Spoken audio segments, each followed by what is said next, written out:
Good evening सभी को नमस्कार। और आज के इस एनएलपी के ओरिएंटेशन प्रोग्राम में आप सबका बहुत बहुत स्वागत है। एक नई यात्रा पे हम शुरू अपनी जर्नी को शुरू कर रहे हैं। ये सब के लिए सौभाग्य की बात है, मेरे लिए भी और आप सब के लिए भी। आप सबके साथ मिल करके एक नया हम कार्यक्रम ये शुरू करने जा रहे हैं। और इसमें नए नए आयाम जो हमारे सामने आएंगे उनके बारे में हम जानेंगे। और आप आए हो इसी से लगता है कि आप जीवन में कुछ न कुछ बड़ा करना चाहते हैं। आपके मन में कुछ आगे ग्रो करने की इच्छा है, लाइफ में कुछ आगे बढ़ने की इच्छा है। तो बहुत बहुत आपका स्वागत है। तो कोई भी कार्य शुरू करते हैं तो कोई ना कोई बिलीफ सिस्टम तो हमारा होता ही है।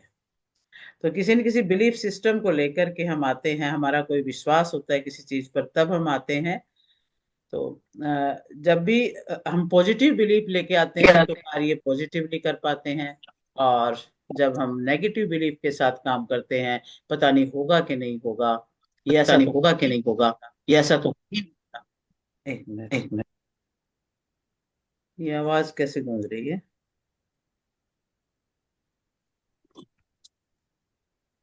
अनम्यूट रखें, म्यूट रखेंगे सभी। अच्छा, और किसने ज्वाइन किया है? आरती जी ने, आरती सेठी जी ने ज्वाइन किया है, ये चंडीगढ़ से। हाँ जी मैम, हाँ जी, हाँ अभी जी, ज्वाइन किया है। Very good, welcome welcome. नमस्कार, हाँ जी, हाँ जी। नमस्कार नमस्कार, वेरी गुड। चलिए, आप एक बार चैट बॉक्स में लिख ही दे आप कहाँ से हो, तो मेरे को जरा वैसे ही पता लग जाएगा सभी का। चंडीगढ़ से आरती जी ने ज्वाइन किया है, कलकत्ता से पूनम जी ने ज्वाइन किया है, वेरी गुड। पूरा जो है इस प्रकार के प्रोग्राम में ये बड़ी बड़ी खुशी की बात लगती है मुझे कि हम एक प्लेटफॉर्म पे सारे इंडिया से जुड़ जाते हैं।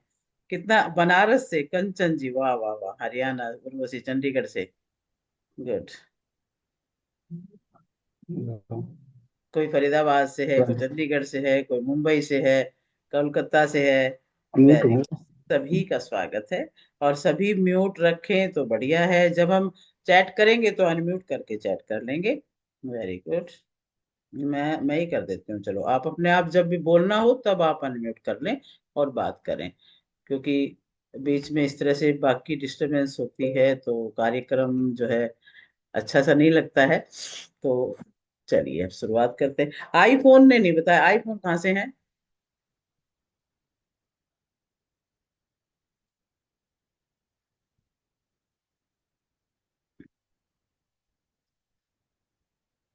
चलिए मैं अपना भी परिचय दे ही देती हूँ, फिर सबका सबने बताया कहाँ कहाँ से है। मैं सुदेश शर्मा कुरुक्षेत्र से हूँ। और मैंने 35 साल टीचिंग डिपार्टमेंट में काम किया है। और रिटायरमेंट तक मैं प्रिंसिपल बन गई थी, एज प्रिंसिपल मैं रिटायर हुई हूँ। और रिटायरमेंट के बाद मैंने ये नई एक विधा सीखी है और इसी में काम कर रही हूँ। मैं 5 साल 4 साल पहले रिटायर हुई थी। और रिटायर होते ही मैंने रेकी का सीखा सबसे पहले। और रेकी में हीलिंग करना, रेकी में टीचिंग करना, ये मेरे चलते रहते हैं प्रोग्राम। और एक एनएलपी, दो प्रोग्राम जो मुझे पसंद आए, बहुत जबरदस्त प्रोग्राम है। इनको जब से मैंने किया है मेरी अपनी लाइफ में बहुत जबरदस्त चेंज आया है। इतनी पॉजिटिविटी, इतना सब कुछ समझ में, एक जैसे क्लियर सा प्रोस्पेक्ट नजर आने लग गया लाइफ का। तो ये जब ये मुझे ये चीज अच्छी लगी तब मैंने सोचा कि भी क्यों ना मैं औरों के साथ भी शेयर करूं। इसीलिए ये प्रोग्राम बनाया और मेरा मन करता है, क्योंकि हम हमेशा टीचिंग में रहे तो टीचिंग की इच्छा रहती है, कोचिंग मेरा एक पैशन रहा है। और मेरा मन करता है कि जितना ज्ञान होता जाता है उसको सबको बांटते चलो। और जितना हम बांटते हैं यूनिवर्स से हमें उतना मल्टीप्लाई होके मिलता है, ये एक ट्रुथ है। तो एक ये एक बहुत बड़ी एक मेरे अंदर सोच है जिसको लेकर मैं चलती हूँ कि जितना हम बांटेंगे उतना हमारे पास ही रिटर्न में आएगा। और आनंद बांटेंगे तो आनंद आएगा। कोई भी चीज हम बांटे किसी भी रूप में तो वही चीज मल्टीप्लाई होके आती है। तो हम इसी बिलीफ के साथ चलते हैं, एक पॉजिटिव थॉट लेके चलते हैं कि हमें लाइफ में कुछ बहुत अच्छा अचीव भी करना है और अच्छी सेवा भी करनी है। और सभी के जीवन में कुछ न कुछ वैल्यू हम ऐड करें, ये हमारे जीवन का एक लक्ष्य बना के रहना। और फिर देखना जीवन कितना आनंदमय होता जाएगा। तो हम कुछ स्टार्ट करने से पहले कुछ दो चार बातें जो विशेष होती है किसी भी प्रोग्राम को शुरू करने के लिए। नंबर एक है बिलीफ सिस्टम। हमारा बिलीफ सिस्टम जो है वो हमेशा पॉजिटिव रहना चाहिए। कोई डाउट है तो उसको हम बहुत जल्दी क्लियर कर लें। डाउट में जिंदगी जो है वो बहुत मुश्किल हो जाया करती है, तो डाउट में नहीं रहेंगे। इस प्रोग्राम के बारे में भी डाउट हो तो आप नोट करके रखिएगा, जरूर पूछ लीजिएगा। कोई भी डाउट उस लेकर के हम नहीं रहेंगे, हम बिल्कुल क्लैरिटी के साथ अपनी लाइफ को जिएंगे। और दूसरी बात होती है इंटेंशन ऑफ लर्निंग। आप यहाँ आए हो, कोई ना कोई एक्सपेक्टेशंस लेकर आए होंगे, तो रिलेट करेंगे फिर कि क्या है एनएलपी, क्या फायदा है इससे। तो रिलेट तो जरूर करेंगे हम कि एक प्रोग्राम के अंदर हम टाइम भी लगा रहे हैं, वरना तो इस समय पे आप सब कोई ना कोई और प्रोग्राम और कार्यक्रम कर रहे होते, क्योंकि हमारे पास काम की क्या कमी है। हम सब ग्रस्त में हैं या संसार में हैं, तो काम तो हमारे साथ लगे ही रहते हैं। तो हम अपना काम छोड़ करके आज के प्रोग्राम को अटेंड कर रहे हैं, तो जरूर हमारे मन में कोई ना कोई एक्सपेक्टेशंस, कोई ना कोई जानने की जिज्ञासा जरूर है। तो वो हम जरूर जानेंगे, क्योंकि ऐसी पॉजिटिव सोच के साथ हम आए हैं। तो हम इसमें जरूर हम जानेंगे कि किस किस तरह से एनएलपी हमारे काम आ सकती है, हमारे किस एरिया में काम आएगी लाइफ में। लाइफ के कौन कौन से एरियाज हैं जिनमें हम उलझते हैं। तो वो इंटेंशन भी हम रखेंगे, सीखने की इंटेंशन। और दूसरी तीसरा हम रखेंगे, एक बात और मैं चाहूंगी कि हम सब वीडियो को ऑन करके रखें। वीडियो ऑन करने का सबसे बड़ा फायदा होता है कि ऐसा लगता है कि हम बिल्कुल पास पास बैठे हैं और पढ़ रहे हैं। और कोई भी अगर डाउट है तो हम उसको क्लियर भी कर सकते हैं। तो उससे एक बात, सबसे बड़ी बात, इसका क्या रीजन क्या है वीडियो में रहने का, मैं थोड़ा सा जो मुझे समझ में आई है वो बात मैं बताती हूँ। अगर हम कोई बात सिर्फ कान से सुनते हैं, तो क्या है कि हम सिर्फ 5% सुन रहे होते हैं, केवल 5%, सिर्फ कान कान से सुन रहे हैं तो हमारे अंदर सिर्फ 5% ही जाता है। और जब हम ऑडियो वीडियो दोनों में रहते हैं, हम ध्यान भी दे रहे होते हैं, देख भी रहे होते हैं, तो 23% सीख जाते हैं। और इससे ज्यादा और बढ़िया क्या है, जब हम कम्युनिकेट कर रहे हैं आपस में, इंटरेक्ट कर रहे हैं, बातचीत कर रहे हैं और तब सीख रहे हैं, तो हम 80% सीख जाते हैं। और जब हम प्रैक्टिस करते हैं, तब जाके 100% हमारी लर्निंग हो पाती है। तो लर्निंग का भी एक सिद्धांत है। तो आप आए हैं, टाइम लगा रहे हैं, तो मैं ये चाहूंगी और आप भी चाहेंगे कि 100% आप गेन कर पाए, कोई भी नॉलेज है। एक्टिव पार्टिसिपेशन है, एक्टिव पार्टिसिपेशन, पूरा सेशन जो है वन साइडेड नहीं रहेगा। आप सभी एक्टिव पार्टिसिपेशन करेंगे, प्रोग्राम को सुनेंगे, समझेंगे, एक्टिवली पार्टिसिपेट करेंगे, तो 80 to 90% हम उसको समझ पाएंगे उस चीज को। तो हम अपना एक अच्छा एक्सपीरियंस करेंगे इस चीज का। स्माइलिंग फेस लेकर के बैठेंगे, एक बहुत खुशी के साथ बैठेंगे। सभी के लिए मैं चाहूंगी कि सभी स्माइलिंग फेस में बैठें, खुश खुश होकर के बैठें, और इस चीज को बड़े अच्छे से रिसीव करें। और मैं देख पा रही हूँ सभी ने वीडियो तो ऑन कर लिया है, उसने नहीं भी किया, चलो कर लें तो अच्छा है। चलिए, तो अब मैं थोड़ा सा एक न्यूरो लिंग्विस्टिक प्रोग्राम है क्या, उसके बारे में भी हम जानते हैं। अ, एक बार शेयर करती हूँ, एक बार थोड़ा सा पीपीटी, आपको भी समझ में आएगा फिर थोड़ा ज्यादा। अभी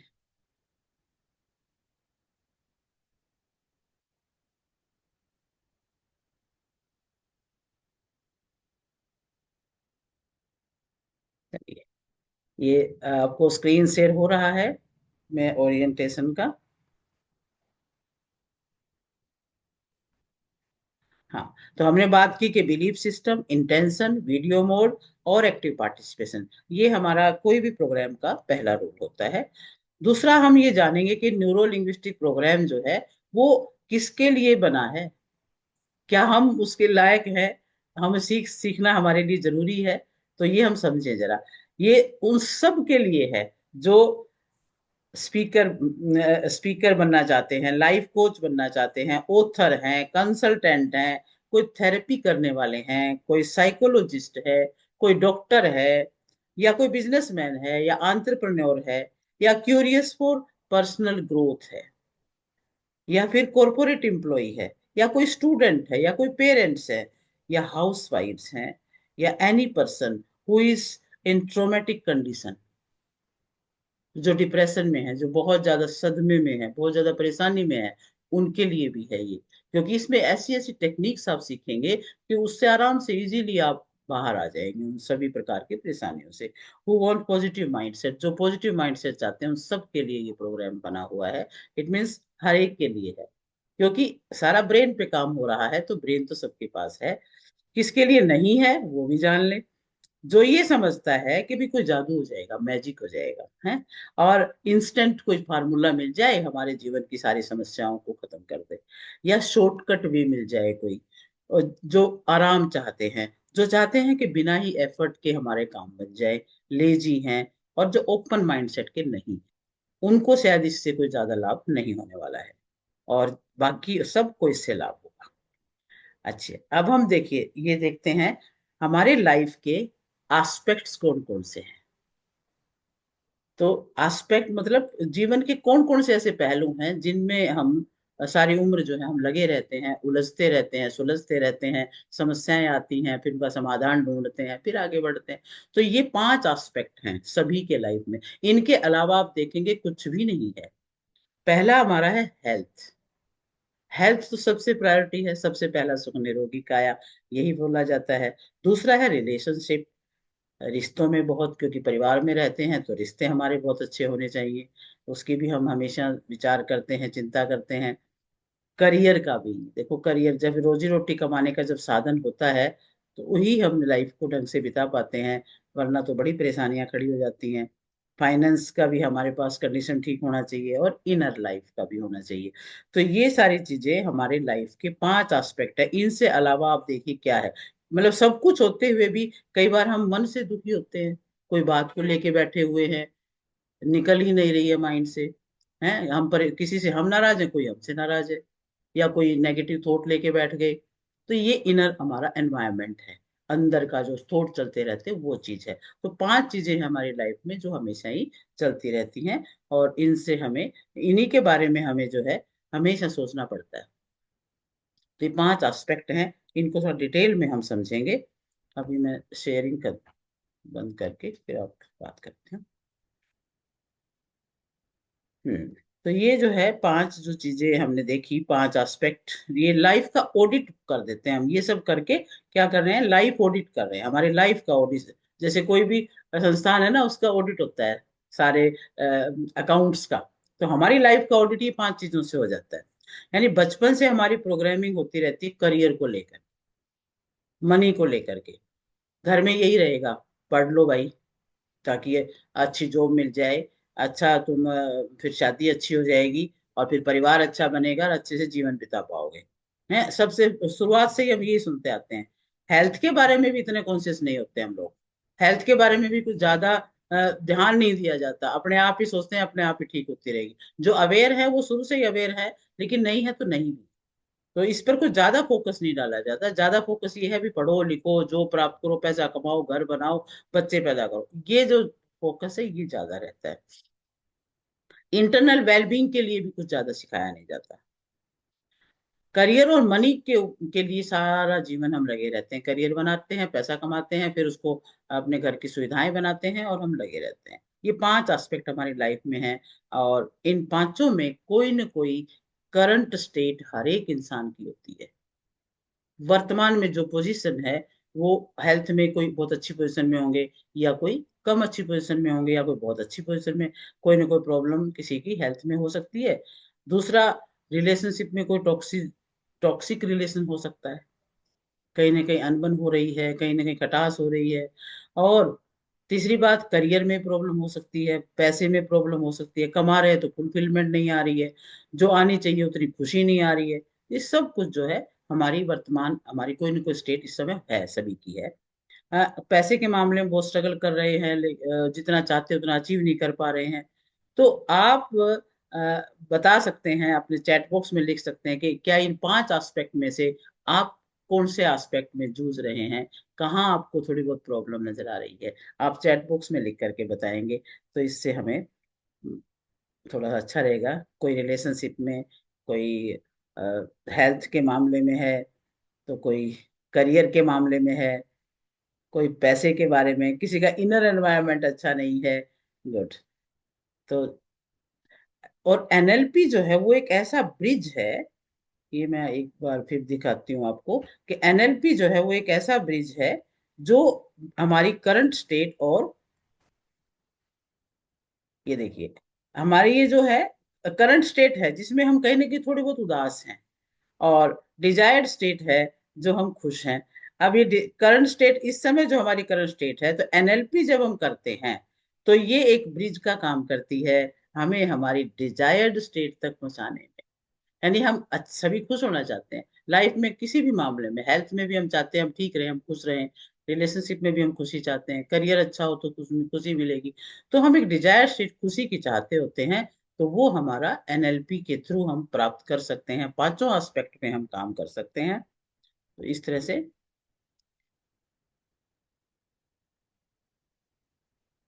और ये भी समझना है कि एनएलपी है क्या। एनएलपी क्या है? एनएलपी न्यूरो लिंग्विस्टिक प्रोग्रामिंग, इसका जो नाम से ही जैसे हमें पता लग रहा है कि न्यूरो लिंग्विस्टिक प्रोग्रामिंग। न्यूरो क्या है? न्यूरो होता है ब्रेन से संबंधित, हमारी नर्व से संबंधित जो भी एरिया है, वो न्यूरो हो गया। ब्रेन, ब्रेन के जितने भी पार्ट हैं हमारे, प्री फ्रंटल कॉर्टेक्स है, या मिड ब्रेन है, एमिगडला है, या रेप्टाइल ब्रेन है, ये ब्रेन के जितने भी पार्ट्स हैं, लेफ्ट लोब या राइट लोब, तो इनके अलग अलग फंक्शंस हैं, वो इसमें हम सीखेंगे। और दूसरा आ गया लिंग्विस्टिक। लैंग्वेज किस तरह से, लैंग्वेज का बहुत बड़ा रोल है। लैंग्वेज हम अपने साथ कैसे बातें करते हैं, संसार के साथ कैसे करते हैं, यूनिवर्स के साथ कैसे करते हैं, तो बातें करने का भी अपना तरीका है। तो ये भाषा का जो इसमें जो भी कम्युनिकेशन मॉडल इसमें है, वो हम सीखेंगे। प्रोग्रामिंग क्या है? प्रोग्रामिंग का क्या मतलब है? प्रोग्रामिंग का मतलब है कि जो हम बचपन से देखते आए हैं वो हमारे माइंड में प्रोग्राम हो चुका है, और उसी के हिसाब से हम बिहेव करते हैं। तो अब जैसे अपने ब्रेन पे इस पे हाथ लगाएं सारे। अब मैं ये चाहती हूँ कि एक हम इस प्रोग्राम में बड़ा एक्टिवली पार्टिसिपेट करें। हर व्यक्ति का ये प्रोग्राम है, ये मेंटल मॉडल है, ये न्यूरल सर्किट है हमारा। न्यूरो लिंग्विस्टिक प्रोग्राम वो तरीका है जिससे हम ये इन्फॉर्म करते हैं, और जैसे आप कम्युनिकेट करते हैं, वो न्यूरॉन्स हैं जो हमें, हमसे जो कुछ करवाते हैं, वो हमारे न्यूरॉन्स हमें आदेश देते हैं, तब हम करते हैं। हमारे माइंड में 60 बिलियन न्यूरॉन्स हैं जो हमारी बॉडी के सेल्स को आदेश देते हैं काम करने के लिए। तो इन न्यूरॉन्स का बहुत बड़ा रोल है, और वो उस आदेश के अनुसार से हमारी बॉडी काम कर रही होती है। तो हमारे ब्रेन में तीन पार्ट जो है वो मेन है, आप समझेंगे इस चीज को। एक रेप्टाइल ब्रेन है। रेप्टाइल ब्रेन क्या है? लिम्बिक सिस्टम जिसे हम कहते हैं, यानी हमारी बहुत सारे स्ट्रक्चर्स ब्रेन की ऐसी हैं जो अपने आप वर्क कर रही होती हैं, सारी इमोशंस को और बिहेवियर को, मोटिवेशन को, इनको ये लिम्बिक ब्रेन जो है वो स्ट्रक्चर इनको हैंडल कर रहा होता है। साइज स्मॉल है लेकिन लिम्बिक सिस्टम का जो बहुत बड़ा रोल होता है, जो हमें हमारे पूरे संसार के साथ हम कैसे रिएक्ट कर रहे हैं उसको ये कंट्रोल कर रहा होता है। दूसरा है नियोकॉर्टेक्स, जो हमारा ब्रेन का जो फ्रंटल लोब है, फ्रंट में जो है, नियोकॉर्टेक्स जो है, ये largest part of the cerebral cortex and makes up approximately half the volume of human brain. मानव के ब्रेन का आधा भाग जो है यही कंट्रोल कर रहा होता है। It is thought to be responsible for the neural computation of attention, thought, perception, episodic memory, structure similarity exist across the entire neocortex. यानी ये हमारा सारा कुछ कंट्रोल यहाँ से चल रहा होता है, हमारी जो मेमोरी है वो सब यहाँ से चल रहे होते हैं, थॉट है वो सब यहाँ से चल रहे होते हैं। और ये कैसे काम करता है हमारा माइंड? पेन और प्लेजर में, यानी पेन से दूर भागेगा, प्लेजर की तरफ चलेगा। न्यूरोकॉर्टेक्स ब्रेन आपके इम्पल्स को कंट्रोल करता है। अब आपको जो अच्छा लगता है वो करने के लिए चल पड़ता है, जो जिसमें मन नहीं लगता उसको ये छोड़ देता है। तो ये हमारा ब्रेन का रोल है। और ये सारी जो एनएलपी है, न्यूरो ये जो प्रोग्रामिंग है सारी एनएलपी की, इसमें हम ये देखते हैं। अच्छा, अब क्या है कि ये न्यूरोलॉजी का एक्शन पोटेंशियल भी है। एक्शन कैसे एक्शन करता है? जैसे कि आप गाड़ी स्टार्ट करने वाले हो तो चाबी डालकर गाड़ी स्टार्ट करनी होगी, बैटरी डाउन होगी तो गाड़ी स्टार्ट नहीं होगी, क्योंकि न्यूरोलॉजिकल एक्शन पोटेंशियल जो चाहिए वो नहीं है। अब गाड़ी में एक पोटेंशियल चाहिए, पेट्रोल चाहिए, तभी तो गाड़ी स्टार्ट होगी। तो अब ये जो हमारे 80 बिलियन या 60 बिलियन जो न्यूरॉन हैं, जो हमारे शरीर के जो ट्रिलियंस सेल्स को चला रहे होते हैं, यानी एक भी हाथ भी उठा है तो ये भी यहाँ के आदेश से ही उठता है। तो जब आदेश ही नहीं देगा न्यूरॉन्स हमारा, तो कैसे चलेगा? तो इसी प्रकार गाड़ी में जब वो न्यूरॉन्स आदेश ही नहीं दे रहे हैं तो गाड़ी चलेगी कैसे? तो उस तरह से चलता है। लेकिन कभी कभी ऐसा होता है कि हमारे न्यूरॉन्स अलाउ करते हैं, कभी नहीं करते। इसको हम क्या कहेंगे? Neurological resistance. हमारे अंदर रेसिस्टेंस आ जाता है। आप लाइफ में कोई भी काम करो तो वो करने नहीं देता, यानी रेसिस्ट करता है उस चीज को। तो जितना न्यूरोलॉजिकल रेसिस्टेंस होगा उतना आपकी बॉडी काम नहीं कर पाएगी। तो अब हमारे शरीर के अंदर तीन जो पर्सन है वो कौन कौन है? यानी तीन तरह का हमारा माइंड काम कर रहा होता है। तो ड्रीमर है। जो ड्रीमर होगा बहुत अच्छा खासा काम करना चाहता है। ड्रीमर जो क्या क्या काम करते हैं, वो हर चीज को लेकर बहुत एस्पिरेंट होते हैं, सपने लेते हैं बहुत ज्यादा। ड्रीमर होना, सोचते रहना, सपने लेना, ये सब ड्रीमिंग का हम काम करते होते हैं। दूसरी बात होती है क्रिटिक्स। तो क्रिटिक्स जो है वो क्या है? जैसे कोई पर्सन है स्मोकिंग कर रहा है, तो कोई ये स्मोकिंग करने वाला भी एक पर्सन है, ना करने वाला भी है कोई। तो ये जो है क्रिटिक्स क्या करता है, वो वो कहेगा कि ये काम ठीक है, ये नहीं है। तो कई बार हम जो भी कोई काम करने चलते हैं तो हमारे ब्रेन के अंदर एक क्रिटिक भी आके खड़ा हो जाता है। एक ड्रीमर है, एक क्रिटिक है। यानी सपना लेने वाला सोचता है कि तू ये काम कर सकता है, बड़े से बड़ा काम कर सकता है। इधर क्रिटिक कहता है नहीं, तेरे से नहीं होगा। यानी नेगेटिविटी और पॉजिटिविटी दोनों हमारे ब्रेन के अंदर चल रही होती हैं। तो कई बार इस तरह के ये सेल्फ टॉक हम करते रहते हैं। फिर अंदर से सेल्फ टॉक चलती है। ब्रेन एक तरफ से एक आवाज आती है कि तुम ये करो, ये करना है, इसके बिना तुम्हारा काम नहीं चलेगा। और दूसरा क्रिटिक कहता है नहीं, तुम्हारे अंदर कहाँ पावर है, तुम गरीब हो, तुम छोटे गांव से हो, तुम ये नहीं कर पाओगे। ये क्रिटिक हमें पीछे खींचता रहता है। तो सबसे बड़ा ब्लॉकेज हमारा क्रिटिक हमारे ऊपर लगाता है। नेगेटिव वॉइस हमारे अंदर चलती रहती है, नेगेटिव सेल्फ टॉक हमारे अंदर चलती रहती है। और ये जो बिलीफ सिस्टम है, ये यहीं से बनता है कुछ। हमारा ये जो चाइल्डहुड कंडीशनिंग से, बचपन से हमारे अंदर ये बिलीफ सिस्टम बन जाता है। और फिर हम ब्लेम, सिचुएशन को ब्लेम करते हैं, पर्सन को ब्लेम करते हैं, सरकमस्टांसिस को ब्लेम करते हैं। और बचपन से ही हमारे दिमाग में ऐसी बातें डाल दी जाती हैं। हम अपने पेरेंट्स से सीखते हैं, हमने पड़ोस से सीखते हैं, स्कूल से सीखते हैं। और फिर उसी चीज को लेकर के पूरे जीवन में हम उसी तरह के थॉट के साथ आगे बढ़ते रहते हैं।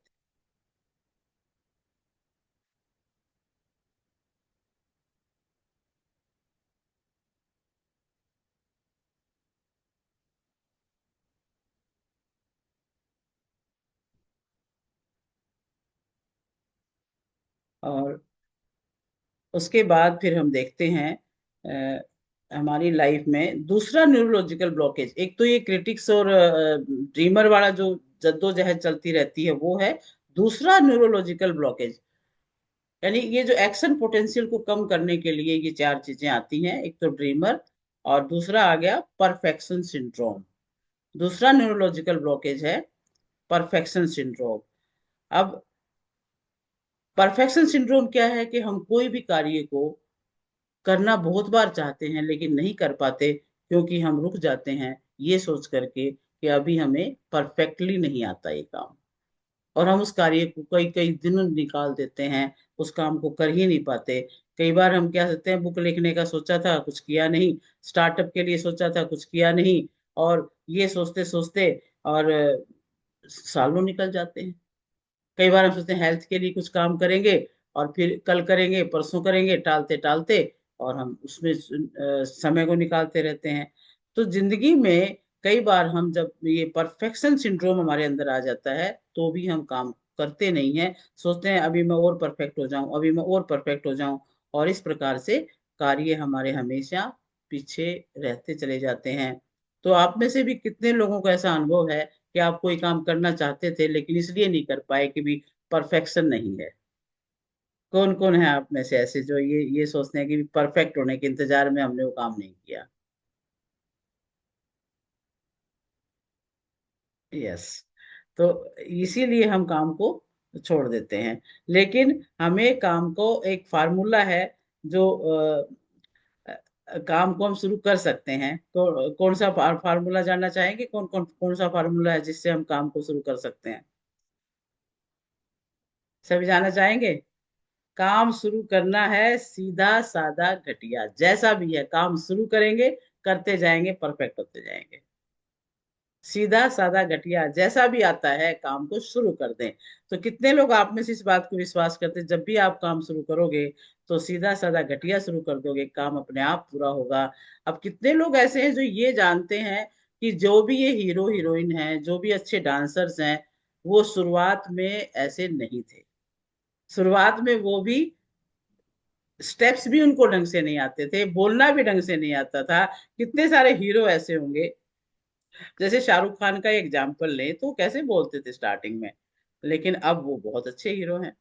तो शुरुआत में उन्होंने, अगर वो ये सोचते कि मैं पहले बोलने की अच्छी सी प्रैक्टिस करूं फिर इस फील्ड में आऊं, तो शायद वो ना आ पाते, संकोच में ही बने रहते। तो उन्होंने स्टार्ट किया, तो आज वो बादशाह है अपने फील्ड के। और तीसरा एक न्यूरोलॉजिकल ब्लॉकेज जो हमें रोकता है, वो है आई नो एवरीथिंग। एक ये बहुत बड़ा ब्लॉकेज है। जब जैसे अब आप आए हो, तो आप तो ये कुछ ना कुछ नॉलेज लेने के चक्कर में, लेने सीखने के लिए यहाँ पर इस क्लास में आए हो। लेकिन बहुत सारे कहते हैं क्या बताएंगे एनएलपी में, है पता है सारा, न्यूरोलॉजिकल प्रोग्राम है, यूट्यूब का वीडियो देख लेंगे, वहां से पता लग जाएगा। मैं और पता है, मेरे को बहुत सीख लिया मैंने जिंदगी में। ये भी हमारे अंदर बात रहती है, आई नो एवरीथिंग, मैं हर चीज जानती हूँ या जानता हूँ, ये हम सोच करके और हम उस नॉलेज को लेने के लिए आगे बढ़ते ही नहीं है। अब देखो, कोई भी काम है, हम मोबाइल है उसको भी ठीक करा लेते हैं, घर में कोई इलेक्ट्रॉनिक आइटम में कोई गड़बड़ आ गई उसको भी ठीक करा लेते हैं ले जा करके। और यदि कोई बीमारी आती तो हम डॉक्टर पे इलाज भी करा लेते हैं। लेकिन कई चीज ऐसी हैं जो मानसिक रूप से हमें परेशान कर रही है, उसके लिए हम किसी से नहीं पूछते, और वो चीज हमें बहुत पीछे कर देती है। हम कभी किसी से सलाह नहीं लेते कि भी ये थॉट चल रहा है, कैसे इसको भगाया जाए। क्योंकि कई जो है ना, पूर्वाग्रह लेकर के हम कई थॉट्स को लेके चलते रहते हैं। लेकिन यदि थोड़ा सा भी हम उस बारे में एक फार्मूला पता लग जाए कि इसको हम कैसे दूर कर सकते हैं, तो हम अवश्य उसको दूर कर सकते हैं, और उससे हम बच सकते हैं उस परिस्थिति से। आई नो एवरीथिंग एक ट्रैप है। जब तक आप किसी चीज को प्रैक्टिकल करके रिजल्ट में नहीं लाते हो, तब तक उसको आई नो एवरीथिंग नहीं कह सकते। नॉलेज नॉलेज नॉलेज होने से क्या फायदा है? नॉलेज पावर नहीं है। Knowledge is not power. तो पावर क्या है? Implementation is power. नॉलेज है, बहुत है, मैं जानता हूँ, मैं जानती हूँ, करते रहते हैं, लेकिन उसको एक्शन में तो लाते नहीं हम लोग। तो जब तक एक्शन में नहीं आता, तब तक उस चीज का कभी हमें लाभ नहीं होगा। तो जैसे करियर को बढ़ाना है, हेल्थ को बेटर करना है, तो ये सारी चीजें जब करनी है तो हमें वो करना ही पड़ता है, नॉलेज होने से काम नहीं चलता है। अब जैसे स्विमिंग करते हैं, तो अगर स्विमिंग की किताब पढ़ लें हम, तो क्या स्विमिंग आ जाएगी?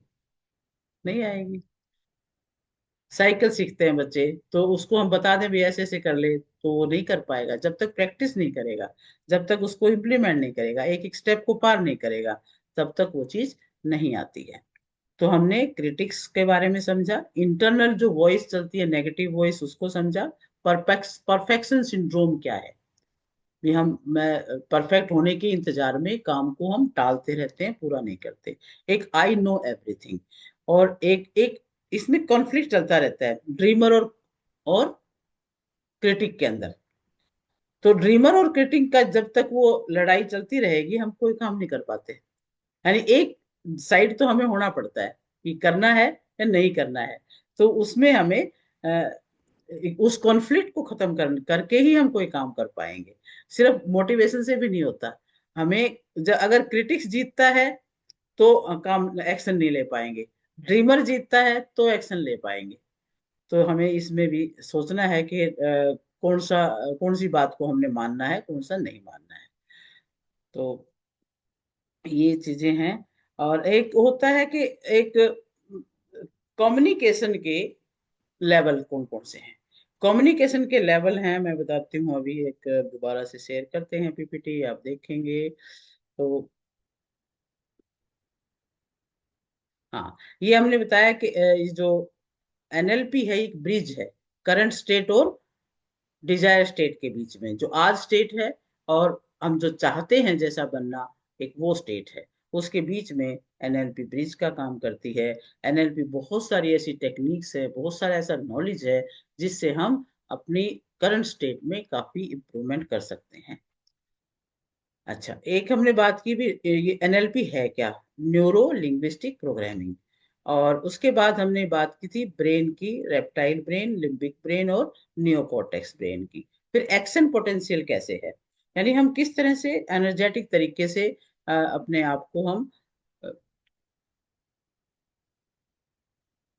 एनर्जी को कैसे यूज करें, हमारे अंदर जो एनर्जी है उसको किस तरह से हम यूज करें, और किस तरह से फिर हम अब होगा कैसे, एनर्जी तो है लेकिन उसको हमें मूवमेंट में लेके आना है, उसको गतिशील बनाना है। एक जगह एनर्जी है, वो होता है ना, knowledge is not power, implementation is power.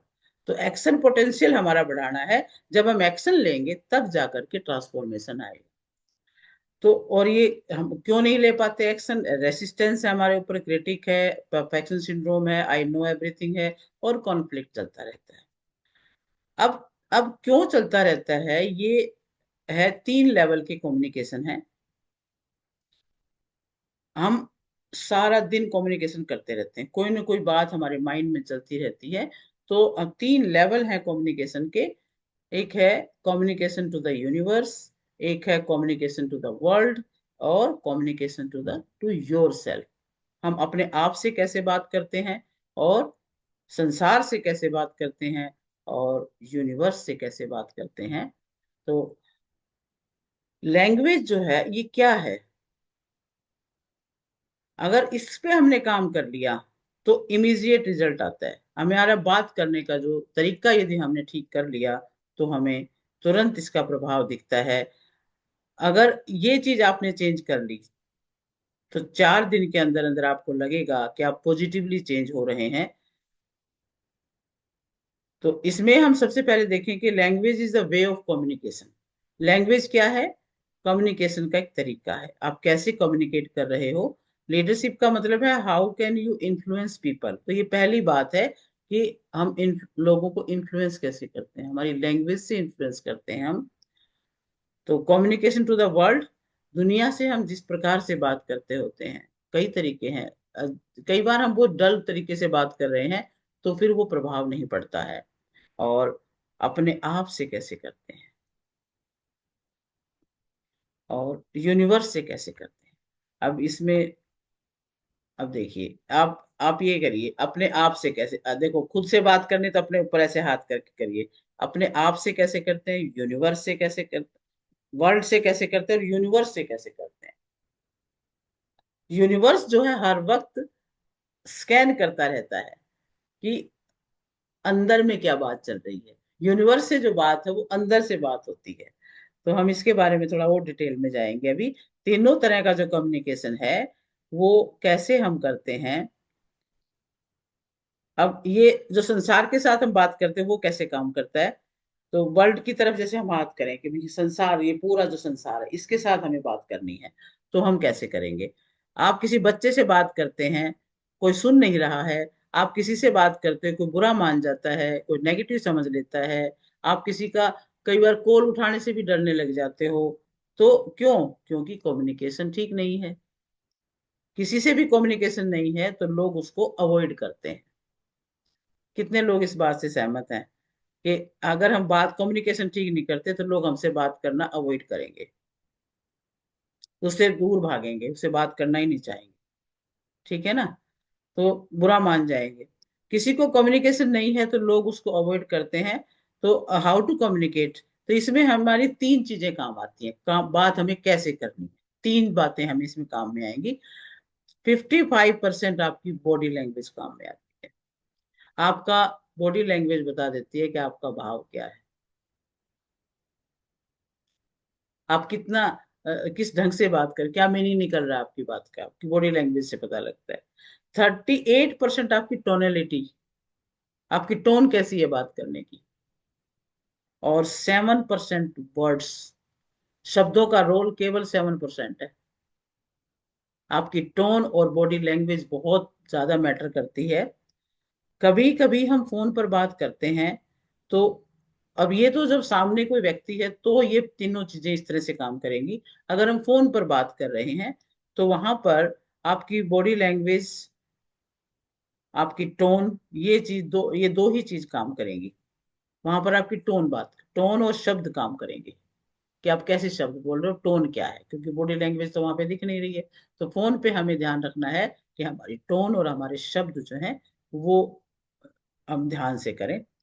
अच्छा, मान लो राइटिंग का काम कर रहे हैं, हम लोग किताब लिख रहे हैं, तो दो लैंग्वेज है जो एक्सप्रेस कर पा रहे हैं। वहां ना बॉडी लैंग्वेज है ना टोन है, केवल शब्द वहां पर है। लिखने में शब्द शब्द पर ध्यान देना है, फोन पर बात करने में हमें टोन पर भी ध्यान देना है। तो कितने स्ट्रोंग वर्ड्स हम लिख रहे हैं, इससे आपकी बुक चलती है। तो पहले नंबर पे आता है बॉडी लैंग्वेज। और मतलब बॉडी लैंग्वेज में देखो क्या क्या चीजें हैं, उसमें हम देखते हैं। एक तो हमें ना अपने मस्तक को रिलैक्स रखना चाहिए, यहाँ पे हाथ लगाएं सभी और ऐसे करें। मस्तक शांत होना चाहिए, मस्तक पे वो जो त्योड़ियां पड़ती है ना वो नहीं होनी चाहिए। हमें मस्तक को रिलैक्स रखना है सबसे पहले, ये रिलैक्स होना चाहिए। अब हम लोगों के अंदर जब भाषा नहीं थी और हम जब साउंड निकाला करते थे तो डिफरेंट साउंड निकालते थे। लैंग्वेज तो बहुत बाद में आई थी, सिर्फ ऐसे ही हु हा की आवाजें निकल के ही कम्युनिकेशन हो जाता था। लैंग्वेज बाद में बनी। इसके लिए जब भी आप कोई चीज को एक्सप्रेस करते थे तो बॉडी लैंग्वेज से करते थे, इशारों से ही बातें करते थे। तो पहले इशारे चलते थे और बहुत जोर से चिल्लाना चीखना इस तरह की आवाजें चलती थी। और अब देखिए, जब बोलते हैं गुस्सा आया हुआ होता है तो क्या होता है, आपकी बॉडी लैंग्वेज एक्सप्रेस कर देती है, चेहरा लाल हो जाएगा। और कोई भी चीज बोलने से पहले बॉडी लैंग्वेज आपके जो वो एक्सप्रेस कर देती है। इमोशन जैसे जैसे चेंज होता है वैसे वैसे वो दिखाई देता है। जब स्ट्रेस होता है तो फोरहेड पर लाइनें आनी शुरू हो जाती हैं। और अगर कोई ओवर थिंकिंग में है तो भी उसका फोरहेड रिलैक्स नहीं रहता। दूर से देख करके भी हम बता देते हैं क्या बात, कुछ क्या सोच रहे हो। कोई व्यक्ति कुछ भी नहीं बोल रहा फिर भी हम उसे पूछ लेते हैं कि कुछ चिंतित हो क्या। कैसे? क्योंकि उसके मस्तक पे हमें दिखाई दिया कि वो कुछ ना कुछ विचार में है। क्योंकि जो सोचने का कार्य है वो हम कई बार हमारी जो ये थर्ड आई वाली जो जगह है यहाँ पर स्ट्रेस पड़ता है जब भी कोई सोचता है। तो ये फोरहेड को रिलैक्स रखना, ये हमारे इसमें कम्युनिकेशन के अंदर काफी इंपॉर्टेंट बात होती है। जिसको क्लैरिटी है, कोई डर नहीं है, तो आप उससे कम्युनिकेट भी आराम से कर लोगे। उसके मस्तक पर बहुत रिलैक्सेशन आपको दिखाई देगी। तो अभी अभी सब आप अपनी आंखें बंद करें और ये देखें कि और माथे को टच करें, कोई रिलैक्स, कोई चिंता तो नहीं, कुछ स्ट्रेस तो नहीं। रिलैक्स कर दें अपने मस्तक को, बिल्कुल रिलैक्स कर दें, कोई स्ट्रेस नहीं। और अपने फ्रेंड्स के साथ आराम से बात कर रहे हैं, बिल्कुल रिलैक्स आपका मस्तक है, पॉजिटिव थॉट है। जब भी स्टेज पर जाना है तो सबसे पहले अपने फोरहेड को रिलैक्स करना है। स्टेज मतलब कोई भी बोलने की जगह पे आप नीचे कर सकते हैं हाथ। तो सबसे पहले अपने माथे को रिलैक्स करना है हमें। तो इस बात पर मत आए कि लोग क्या कहेंगे क्या बोलेंगे, ये नहीं सोचना, अपने मस्तक को रिलैक्स करें, सबसे पहली रिक्वायरमेंट है। और अब उसके बाद अपने वॉइस क्लैरिटी पर ध्यान दें। और तीसरी बात एक ये है कि अपनी स्पाइन को सीधा रखें। स्पाइन को सीधा रखेंगे, सबसे पहली बॉडी लैंग्वेज पॉजिटिव तो यही हो जाती है। आप यदि झुक के बैठे हैं तो आप एक की सैडनेस को रिफ्लेक्ट कर रहे हो, क्योंकि झुक के कोई बैठता है तो इट मीन्स उसके अंदर कॉन्फिडेंस की कमी है और वो उदास है। जब आप सीधे खड़े होते हो तो डोमिनेंस को रिफ्लेक्ट करता है, डोमिनेंस यहाँ से पता चलता है, कॉन्फिडेंस का पता चलता है। जब आपका कोई सीनियर बंदा है सामने और कॉन्फिडेंस से आप खड़े हो तो आपको एक अलग ही प्रभाव पड़ता है। और यदि कोई है सामने और मैं ऐसे झुक करके खड़ा हो जाऊं, खड़ी हो जाऊं, तो फिर उससे वो प्रभाव ही नहीं पड़ता है, कॉन्फिडेंस लेवल वैसे ही डाउन हो जाता है। और एक अंडर कॉन्फिडेंट होके जब हम बात करते हैं तो फिर उसका रिजल्ट भी वैसा ही आता है। तो स्पाइन सीधी। अब आप सभी एक बार ऐसे झुक जाओ, जरा झुक के देखो। अब देखो, आप खुश होना चाहोगे तो भी नहीं हो पाओगे, मतलब ऐसा उदासी सी छा जाती है। और सीधे एकदम से चेस्ट टाइट और ऐसे करोगे तो एक कॉन्फिडेंस की एक स्ट्रक्चर हमारी बॉडी की बनती है। तो एक ये चीज है। तीसरी बात है हमारी आंखें। बॉडी लैंग्वेज के अंदर आंखें बहुत बड़ा रोल अदा करती हैं। आंखें बहुत बोलती हैं। जब आप किसी को घूरते हो, डरा रहे हो, क्रोध कर रहे हो, तो भी तो आंखों से ही पता चलता है। और आप नीचे की तरफ देख रहे हो, इट मीन्स आप कुछ छुपाने की कोशिश कर रहे हो। ये आई असेसमेंट पे पूरा 2 दिन का क्लास है। बहुत अच्छे ढंग से हम समझते हैं इस चीज को कि आईज क्या क्या बोलती हैं, कैसे। और उन बातों को समझ जाएंगे ना, तो आंखों के इस बिहेवियर को देख करके हम अपने जीवन में लाभ भी बहुत कर सकते हैं। यानी कोई लेफ्ट की तरफ देख के कर रहा है तो कोई याद कर रहा है कुछ, राइट की तरफ देख के कर रहा है कि बनावटी बातें कर रहा है क्या, इस तरह से। तो इधर देख रहे हो तो क्या मतलब है, इधर देख रहे हो तो क्या मतलब है। इन सब का एक अलग अलग मीनिंग है। तो आंखें भी बहुत बोलती हैं। तो कौन किस तरह से देख रहा है, कौन किस तरह से, तो उससे आप बहुत अनुमान लगा लेते हो। किसी की आंखों को आप ध्यान से देखोगे तो आप पता लगा लोगे। और हमारे माता पिता देखो, बचपन में हमने आंखों का रोल वैसे पहले भी देखा हुआ है। जब घर में माँ बाप क्या करते थे कि कोई सामने कोई गेस्ट होता था, तो हमें बोल के नहीं डांटते थे, वो सिर्फ आंख दिखा देते थे। और हम उसी से डर जाते थे कि बस गुस्सा आ गया, अब चुपचाप हो जाओ। तो इस तरह से बिना कुछ कहे भी हम आंखों से ही समझ जाते हैं। और आंख दिखा के इशारा कर दिया और हम समझ गए। आंखें, अब ये देखिए, वैसे आंखों आंखों के इशारों में आपस में बहुत सारे कम्युनिकेशन कर लेते हैं। ये आप सब जानते हो, सब सहमत हो ना इस बात से कि आंखों के इशारे से भी हम बात कर सकते हैं और दूसरा बंदा समझ भी जाता है। आंखों के कई तरह के इशारे हो जाते हैं। तो अब कई बार क्या होता है कि कोई हमसे मिलने आता है। अब तो हम जो है, अगर हमें नहीं लगता, उसकी आंखों में वो चीज नहीं लगती कि भाई इसका तो, आंखों से समझ गए हम कि किस तरह का बंदा होगा, कैसी बातें कर रहा होगा। तो हम एक अपने आप को बचाव के लिए गार्ड सा बना लेते हैं कि हम नहीं उससे बात करना चाहते। सिर्फ आंखों को देख करके भी हमें अनुमान लग जाता है। और जैसे ही कोई स्माइल करता है, आगे से ढंग से रिलैक्स होके बात करता है, बॉडी लैंग्वेज भी ठीक रख के बात करता है, तो हम उस गार्ड को हटा देते हैं आराम से, हमें कोई भय नहीं लगता। बॉडी लैंग्वेज और आंखों को देख करके हम समझ जाते हैं कि भाई ये पॉजिटिव बात है यहाँ पर।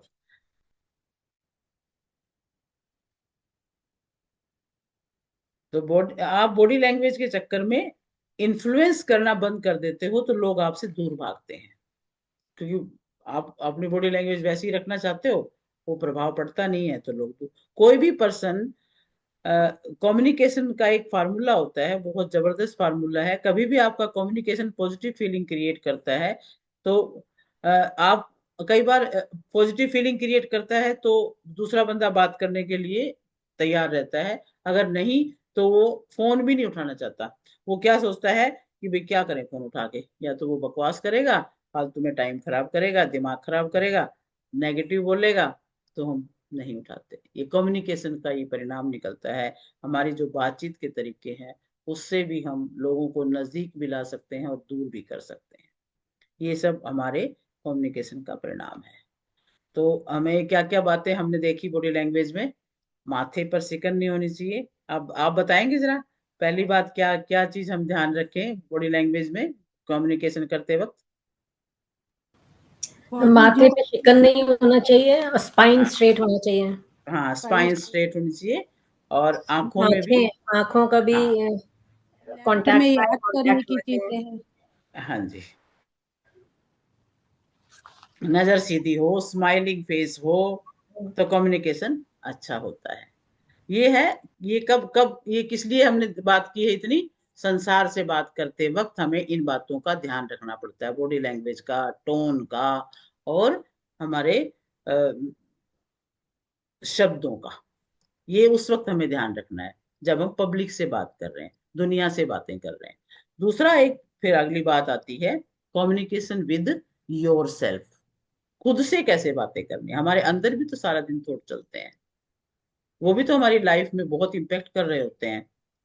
खुद से बातें करना, सब अपनी तरफ ऐसे ऐसे हाथ करें, खुद से हमें बातें करनी है, खुद से प्यार करना है, खुद से अच्छी बातें करनी है। हमारी जो बुद्धि है, इसको हमें नेगेटिव साइड में नहीं जाने देना है। तो खुद की बातें का जो जो भी उसका जो क्या कहते हैं क्वालिटी है, वो भी बहुत अच्छी होनी चाहिए। हम जैसे अ, हम बात कर रहे होते हैं अपने आप से, अपने आप में हम ना अपने आप को ज्यादा लेबल लगा रहे होते हैं ज्यादातर। हम कई सालों से अपने ऊपर लेबल लगा रहते होते हैं कि भी मैं तो ये काम नहीं कर सकती, या मुझे ये लैंग्वेज नहीं आती, मुझे इंग्लिश नहीं आती तो मैं कैसे बात करूं, यानी मैं मोटा हूं तो मैं कैसे बात करूं, मैं गरीब हूं मैं कैसे बात कर सकती हूँ, मैं तो छोटे से गांव से हूं मैं कैसे बात करूं, मैं तो ये बिजनेस नहीं कर सकती क्योंकि मुझे ये आता ही नहीं है, तो और मेरे पास पैसे नहीं है लगाने के लिए। ये अपने अंदर जो चलती रहती हैं, यानी मैं तो क्रिकेट नहीं खेल सकता, मैं तो बॉल नहीं खेल, मैं तो बैडमिंटन नहीं खेल सकता, तो ये क्या है, ये इनर थॉट अपने हैं, अपनी इनर वॉइस है, खुद से बातें हैं। जिंदगी भर आप अपने आप से बातें करते हो, जिंदगी भर। एक छोटा बच्चा भी अपने आप से बातें करने लग जाता है, अपने आप बोलता रहता है, और बुजुर्ग होने तक ये ये जो कम्युनिकेशन है ना खुद वाला बढ़ता ही जाता है, कम नहीं होता कभी भी। और अनफॉर्चुनेटली किसी ने भी हमें ये नहीं सिखाया कि खुद से बातें करनी किस तरह की है, वो हमारी जिंदगी को कितना ज्यादा प्रभावित कर रहे होते हैं, लेकिन हमें कोई नहीं सिखाता कि हम खुद से बातें कैसे करें। मैं नहीं कर पाऊंगा, कर पाऊंगी, अपनी इनएफिशिएंसी को हम बार बार अंदर ही अंदर गाते हैं, मेरे से ऐसा नहीं होगा, मैं लूजर हूँ, मेरे से तो ऐसा हो नहीं हो पाए, मैं तो पढ़ा लिखा नहीं हूँ, मेरे मेरे पापा ने मेरे पापा ने मेरे लिए ये नहीं किया, वो नहीं किया, मेरे पापा, मेरे भाई किसी के हैं तो वो उसमें वैसे दोस्त निकालेंगे, कोई नहीं है तो कहेंगे मेरे पापा बहुत जल्दी चले गए दुनिया से, मैं इसलिए नहीं कर पाया। तो ये सब बातें, मेरी ये प्रॉब्लम, मेरे वो, मेरे पास पैसा नहीं है, मेरे पास मेरी सराउंडिंग ऐसी है, मैं बड़ा आदमी बनूं तो कैसे बनूं। तो इस तरह का हम बोल बोल रहे होते हैं, यही मेन रीजन है कि हम प्रोग्रेस नहीं कर पाते। मैं बहुत गरीब परिवार से हूं तो नहीं कर पाते। तो ये कुछ ऐसे इनर थॉट्स हैं जो इंसान को कहीं नहीं आगे बढ़ने देते। अब मैं, मेरे को अपनी ही बात याद आ गई है। जैसे मेरा क्या था, हमारा जो परिवार है गांव का बैकग्राउंड है, तो उसमें शादी जल्दी करते हैं। तो मैं जब 10वीं क्लास में थी तभी उन्होंने, परिवार ने सोच लिया था कि 10वीं के बाद इसको नहीं पढ़ाएंगे और शादी कर देंगे। तो मेरे अंदर बहुत, मैं दुख में थी इस बात में कि क्यों कर रहे हैं इतनी जल्दी शादी। लेकिन मेरे परिवार वालों ने इस बात को सोचना ही नहीं था, सुनना ही नहीं था मेरा दुख, उन्होंने शादी कर दिया। लेकिन फिर भी मेरे मन में था कि मैं ना टाइम निकाल के पढ़ूंगी आगे, मैं किसी तरह भी सारा काम करके भी टाइम निकालूंगी, मैं किसी को कुछ नहीं शिकायत का मौका दूंगी, अपने अंदर ये बातें चलती रहती थी। और इनके चलते मैंने एक भी साल शादी के बाद अपनी पढ़ाई को रोका नहीं। 15 साल लगातार मैंने शादी के बाद अपनी पढ़ाइयाँ करी और पूरी पढ़ाई की। पूरी पढ़ाई करके फिर टीचिंग में आई। और टीचिंग में आने के बाद भी मुझे जहां से भी कुछ लर्निंग का मिल जाता कि भी कुछ मुझे सीखना है। नेचुरोपैथी में अगर मैंने देखा कि नेचुरोपैथी तो बड़ी अच्छी चीज है, तो 3 साल का डिप्लोमा नेचुरोपैथी का कर लिया। फिर मैंने एक संस्थान है ब्रह्मा कुमारी, वहां गए तो वहां एक कोर्स करवाया जा रहा था, PG diploma in value education spiritualism. मैं सोचा ये स्पिरिचुअलिज्म तो जरूर आना चाहिए हमें, इसके बिना हम कैसे अध्यात्म को जानेंगे। तो वो भी करना, वो भी फिर किया। यानी क्लैरिटी आती चलेगी लाइफ के बारे में। अब बाबा रामदेव एक बार वो योगा का कैंप लगा रहे थे, 2006 की बात है, कि योग शिक्षक बनाने के लिए। मैंने कहा ये योग शिक्षक हम खुद ही बन जाएंगे तो अपना शरीर को तो हम ध्यान रख ही लेंगे। वो भी अटेंड किया। तो एक ऐसी लगन सी लगी रहती थी, हमेशा ये रहता था कुछ ना कुछ सीखना है, कुछ ना कुछ करना है, बड़ा करना है। और एक बार तो एक ऐसा भी हुआ कि जैसे मेरे पापा किसी बात से परेशान हो रहे थे, कहते भी मैं क्या करूं, मैं अकेला, 2 भाई तो मेरे फौज में चले गए, एक भाई वैसे दुकान में काम करता था। तो वो परेशान हो रहे थे भी मैं कैसे करूं इतना काम। मैंने कहा पापा 10 जितनी तो अकेली हूँ, बोलो कितने चाहिए आपको। मतलब मन में ये रहता था कि भी हम कर सकते हैं, कोई कमी नहीं है। पापा को उसी बात से इतना सहारा हो गया। तो इनर थॉट हमारे, अपने आप से हम बातें कैसे करते हैं, बहुत मैटर करता है, और वही आपको आगे तक बढ़ा देता है। अब ये चलता रहता है माइंड में कि जब तक अंतिम श्वास है ना तब तक काम करेंगे। अब 62 ईयर्स की हूं मैं, लेकिन मेरा मन करता है कि जब तक जीवन है, चाहे मेरा जीवन का अंतिम दिन कल आ जाए, नो प्रॉब्लम, लेकिन हो सकता है 100 साल हो, तो हम 100 साल तक काम करेंगे। अगर इस थॉट के साथ चलते हैं तो क्यों नहीं हम हेल्दी भी रहेंगे, और एनर्जी भी रहेगी, और पॉजिटिव थिंकिंग भी रहेगी, आगे से आगे रास्ते भी रहेंगे। ये अपने, एक तो अपने आप से बातें करना, दूसरा फिर यही जो चीज है ना जो हमारे अंदर चल रही है, यूनिवर्स स्कैन कर रहा होता है। अब कितने लोग आप में से ये बात मानते होंगे कि आपके पास आइडियाज बहुत आते हैं? मानते हो इस बात को कि आइडियाज बहुत आते हैं, है ना? सभी के आते हैं ना आइडियाज। तो और वो आइडियाज आप इंप्लीमेंट नहीं कर पाते हो। फिर आप 2-3 साल बाद सोचते हो, अरे ये आइडिया तो मेरे भी आया था, दूसरा बंदा उसको इंप्लीमेंट करके कमा गया, लाभ कमा गया खूब सारे, और आप सोचते रह गए कि भी सोचा तो मैंने भी था, पर ये आइडिया तो मेरे पास भी आया था। ये हुआ किसी के साथ? ऐसा एक्सपीरियंस है किसी के साथ कि आप सोच के रह गए, दुनिया उसको पूरा कर गई? अब क्यों? क्यों? हाँ, ये हैंड रेज किया हुआ है, किसने किया था? अनम्यूट करके बोलो। हाँ, कुछ बोलना चाह रही हो? अब रेनू। यस मैम, मुझे बहुत अच्छे अच्छे आइडियाज आते हैं, और मैं हाँ, खुद खुद उनकी सलाह दूसरों को दे देती हूँ, और वो उससे बहुत आगे बढ़ गए हैं, और मैं वहीं की हाँ, वहीं हूँ। हाँ, खुद वहीं की में रह जाते हो, या फिर वो आइडियाज इंप्लीमेंट नहीं करते और दूसरा कर जाता है, बाद में हम कहते हैं मेरे पास भी मैंने भी सोचा था ऐसा। अब यूनिवर्स में सब कुछ है, सफलता, असफलता, आइडियाज। क्यों? क्योंकि पूरी दुनिया में सभी तरह के काम करने वाले लोग हैं, उनके जो आइडियाज हैं, उनके जो थॉट्स हैं, वो सब यूनिवर्स में है। आप जिस भी प्रकार का आइडिया अंदर सोच रहे हो, वो आपको कैच हो जाता है। यूनिवर्स स्कैन कर रहा है आपके अंदर, आप क्या चाह रहे हो, वहां तो सब कुछ मौजूद है। वह उसी प्रकार के आपको आइडियाज आएंगे, फ्लैशेज आएंगे, आपको सपने आएंगे, या कोई व्यक्ति ऐसा आ जाएगा जो आपके जीवन में आपकी प्रॉब्लम को दूर करके आपकी सहायता कर देगा। आपके पास अपॉर्चुनिटी चल के आ जाएंगी, या आपके पास कोई आइडिया ऐसा क्लिक करेगा एकदम से कि मैं कुछ करूं। अब पिछले साल मैं अपना, देखो, कुछ अपने अनुभवों से भी हम दूसरों को कुछ बता सकते हैं कि मेरा ये अनुभव है, आप भी अपना बता सकते हो।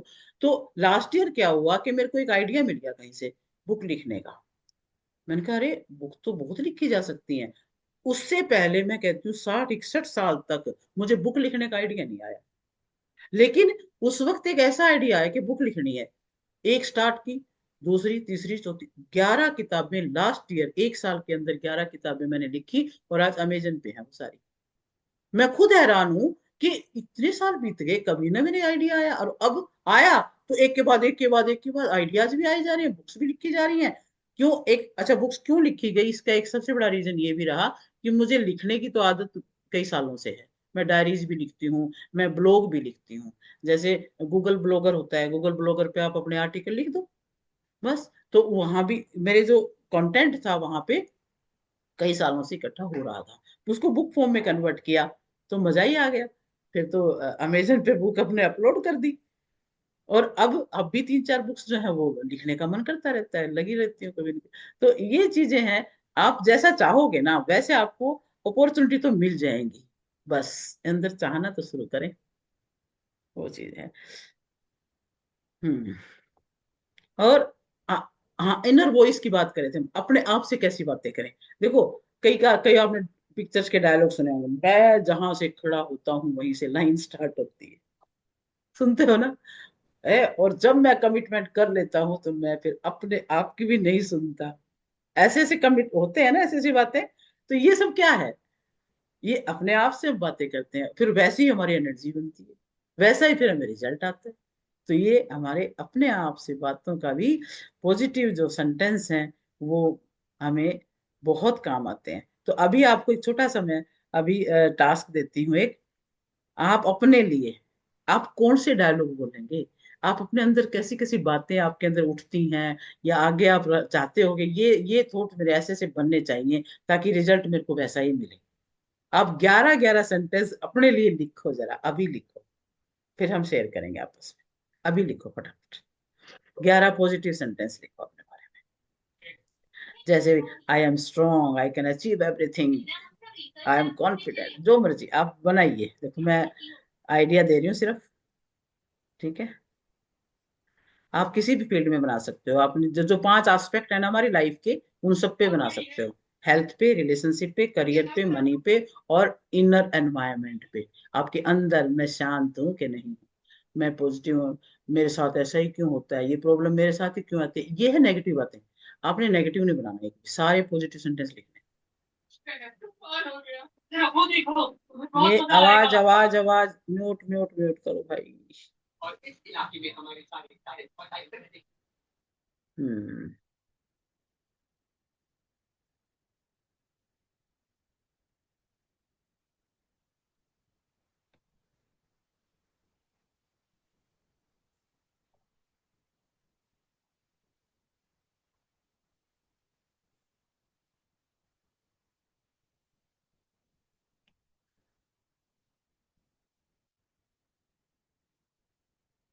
11-11 सेंटेंस लिखेंगे और फिर मेरे को अनम्यूट करके बताएंगे।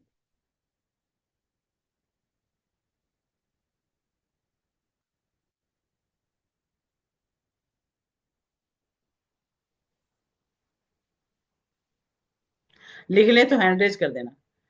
यहाँ पे मैंने लिख ली ऐसे।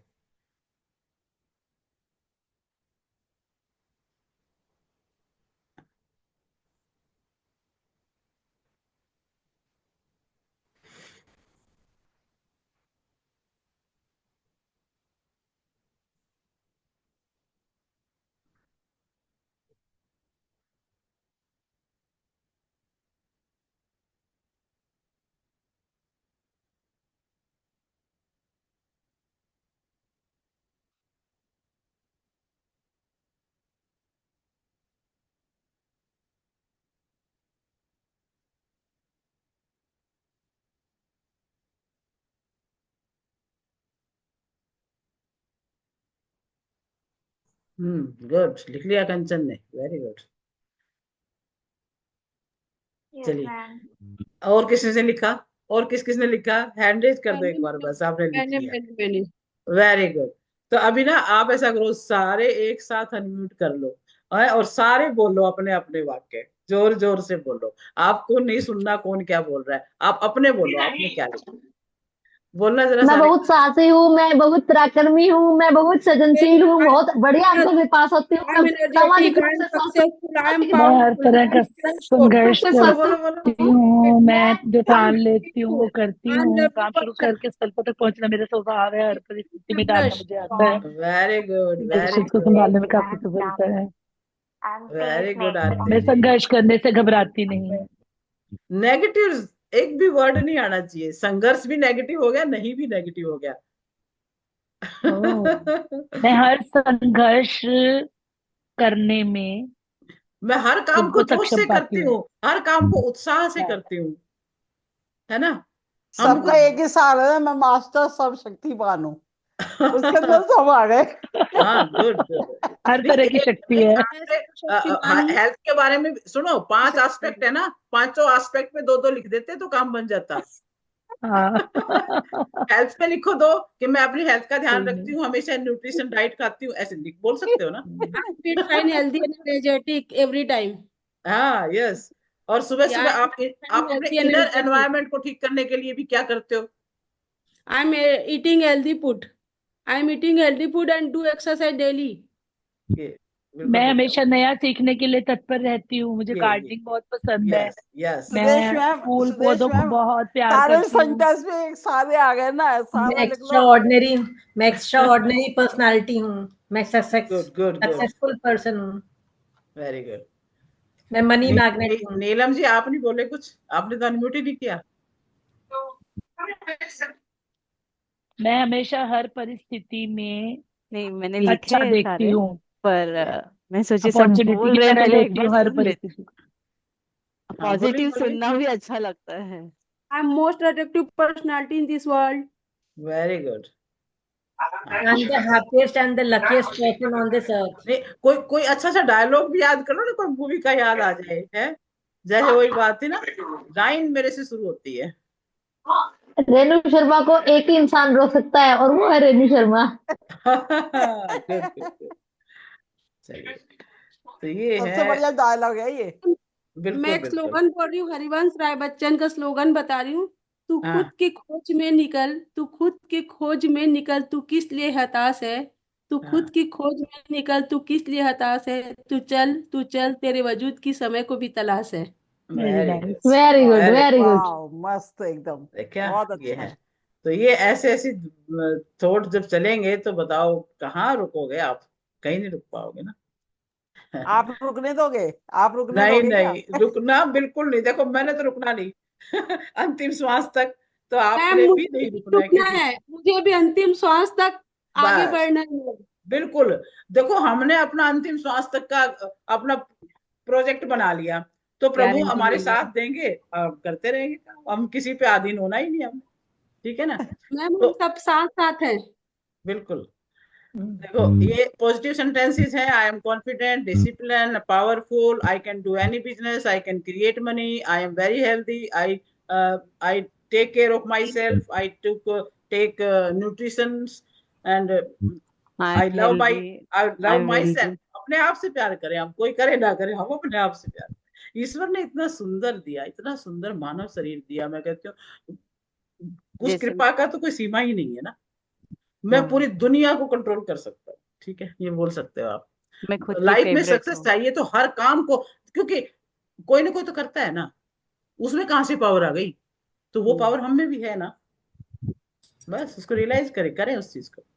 तो ये है अपने आप से, अपने आप से कैसे बातें करनी है। तो ये आप इसका अभ्यास रखें, इसको बहुत अच्छे से। अगली बात आती है यूनिवर्स के साथ कम्युनिकेशन। देखिए हमें यूनिवर्स के साथ भी कम्युनिकेशन करना है, क्योंकि यूनिवर्स से ही मिल रहा है सारा कुछ। यूनिवर्स के, आप भगवान की तरफ बात करें ऐसे, यूनिवर्स के ऊपर देखें, यूनिवर्स वहां है, ब्रह्मांड ऊपर, सब कुछ है, सूर्य चंद्रमा चांद सितारे सभी देवी देवता स्वर्ग नर, और इतना कुछ हमें पता चलता है कि कितने ब्रह्मांड है, सैकड़ों ब्रह्मांड है, और सब में कुछ ना कुछ घटित हो रहा है, सब में कुछ ना कुछ चल रहा है, सारी वाइब्रेशन है वहां पर, सब सब फ्रीक्वेंसी है वहां पर, सब फ्रीक्वेंसी है।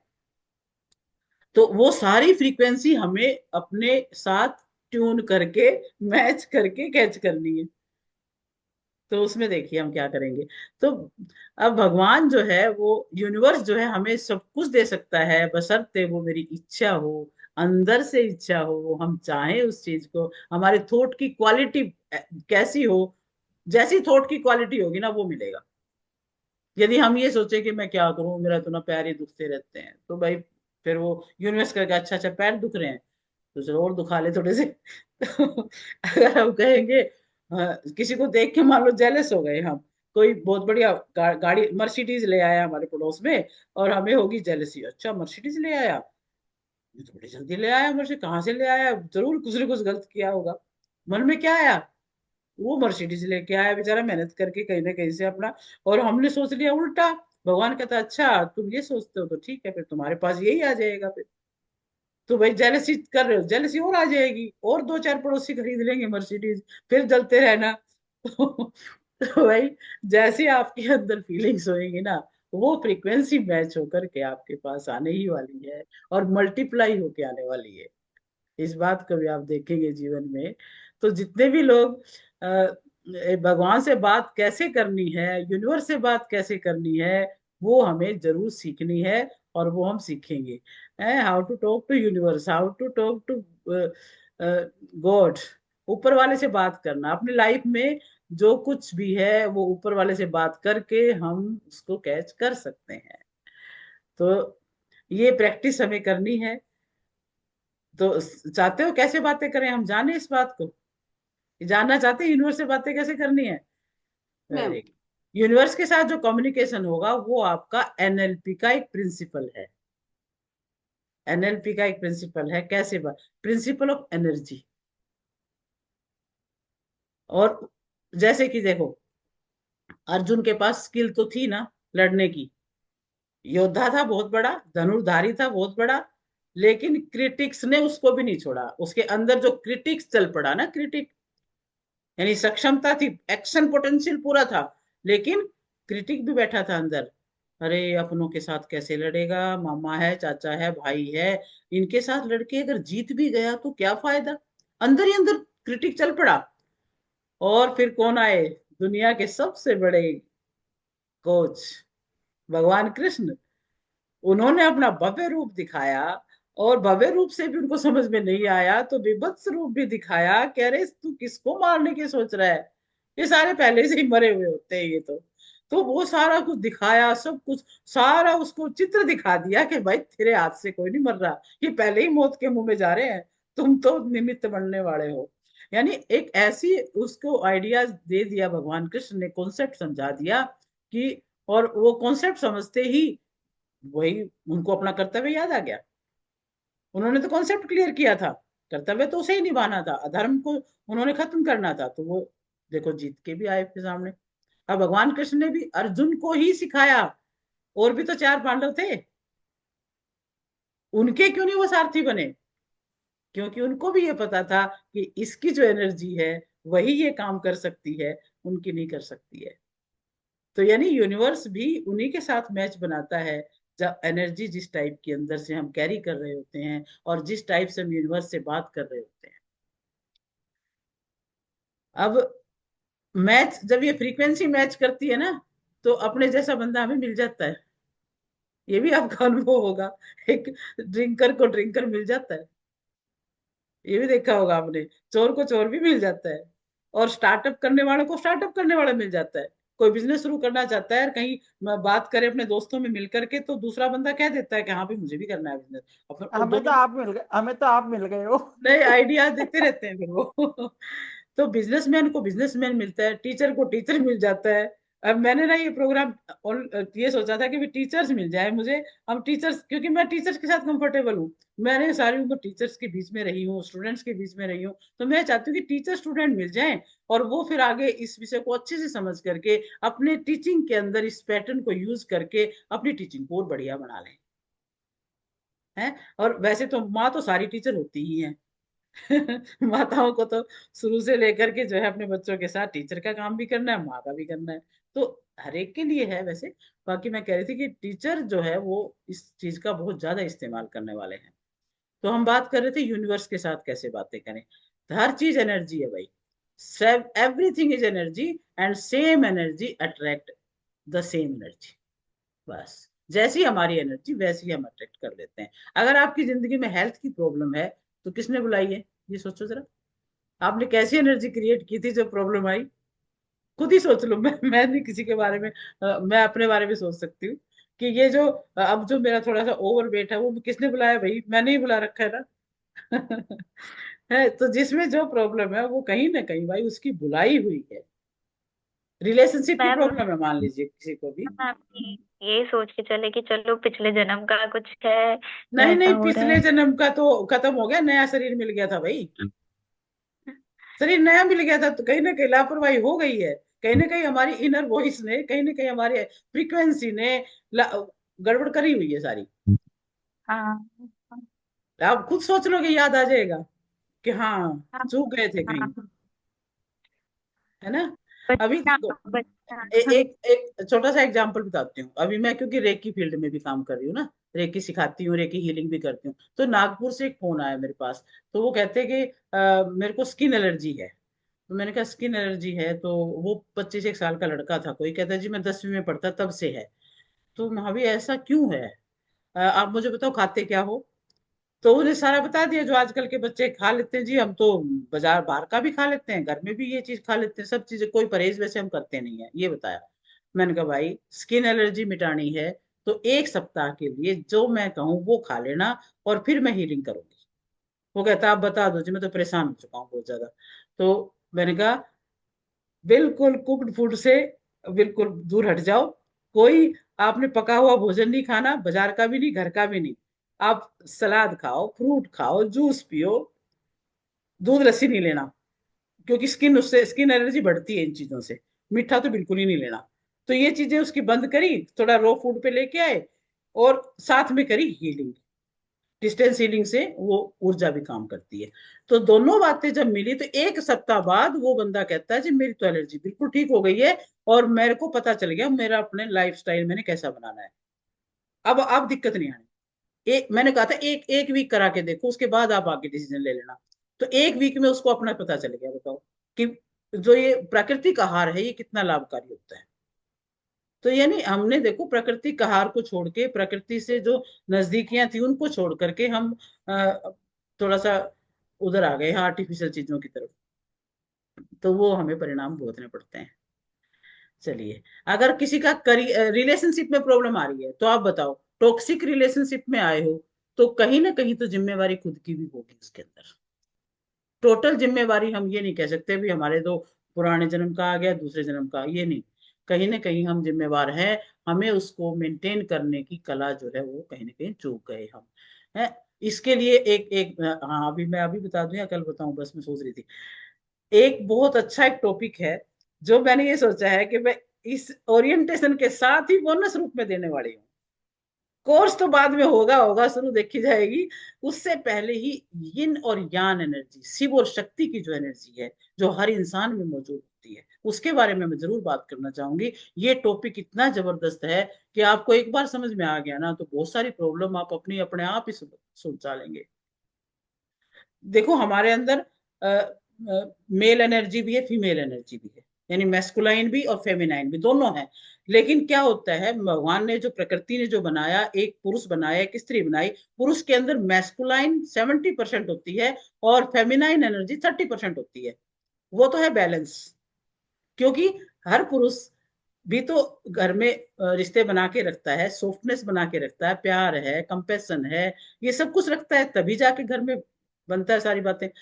और इधर फीमेल के अंदर क्या है, 70% फेमिनाइन एनर्जी है, तो 30% मैस्कुलाइन एनर्जी भी है, क्योंकि उन्हें भी बड़े बड़े काम करने हैं, उन्हें भी बाहर जा करके अपनी नौकरी में भी करना है।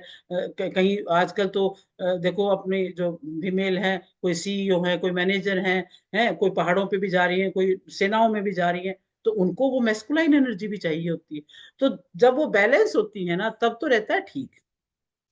अगर किसी में, अगर पुरुष में अपनी मैस्कुलाइन ही एनर्जी ज्यादा बढ़ गई, फेमिनाइन हो गई बिल्कुल कम, यानी कि 5% 10%, और उधर वो बढ़ गई 80-90, वो बंदा ब्रूटल हो जाएगा।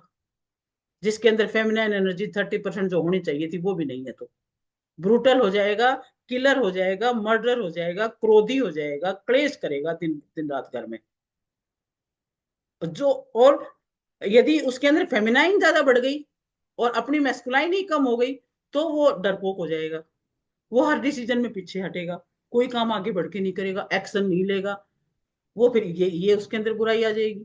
इधर फीमेल के पार्ट पे हम देखें, यदि उसके अंदर फेमिनाइन एनर्जी जो उसकी अपनी जो मेन एनर्जी है, जिसमें वो सॉफ्ट होती है, कंपेशनेट होती है, लविंग होती है, केयरिंग होती है, फैमिली का ध्यान रखने वाली होती है, और वो बहुत सारी चीजों को बांध के रखने वाली होती है, ये उसकी फेमिनाइन एनर्जी काम कर रही होती है।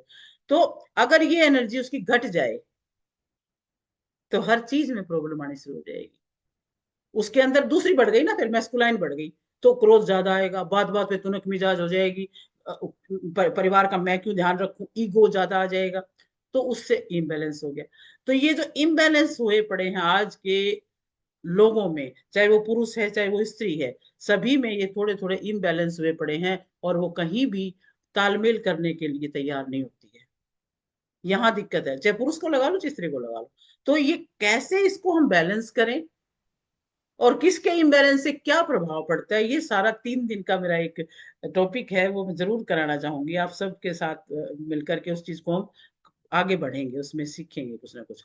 तो ये इस बात पे आप इसको सर्च भी कर सकते हो, इसके बारे में और जानकारी भी ले सकते हो, ये बहुत जरूरी है हर एक को जानकारी लेनी। ठीक है, तो हम बात कर रहे थे किस चीज की, यूनिवर्स से बात कैसे करें, और साथ बीच में हमने यिन यान एनर्जी की बात करी थोड़ी। यिन यान तो ये चाइनीज या जापानीज लोग कहते हैं, हमारे यहाँ पे शिव शक्ति का एक नाम है इसमें। शिव शिव के अर्धनारीश्वर, आपने नाम सुना होगा अर्धनारीश्वर, अर्धनारीश्वर सुना नाम सभी ने? Yes ma'am. भगवान शिव को अर्धनारीश्वर क्यों कहते हैं भाई? उनके अंदर पुरुष की भी एनर्जी है और स्त्री की भी एनर्जी है, दोनों मिलकर के पूर्ण होते हैं। तो ये बात है। तो अगर मान लो करियर डावाडोल है तो किसका दोष है भाई? आपने किस प्रकार की एनर्जी क्रिएट की थी जो करियर डावाडोल हो रहा है? पैसा यदि कमाने में दिक्कत है तो किस प्रकार की एनर्जी क्रिएट की हुई है जो प्रॉब्लम आ रही है? ये सब समझना है, ये हमारी एनर्जी क्रिएट की हुई है तब है। यदि आप अपनी एनर्जी पे काम करेंगे और इस तरह के नेगेटिव थॉट से बचेंगे तो आपके अंदर से फ्रीक्वेंसी ऐसी ही निकलेगी और वो आपको जरूर जरूर लाभ कर जाएगी। You are the creator of life, tune it.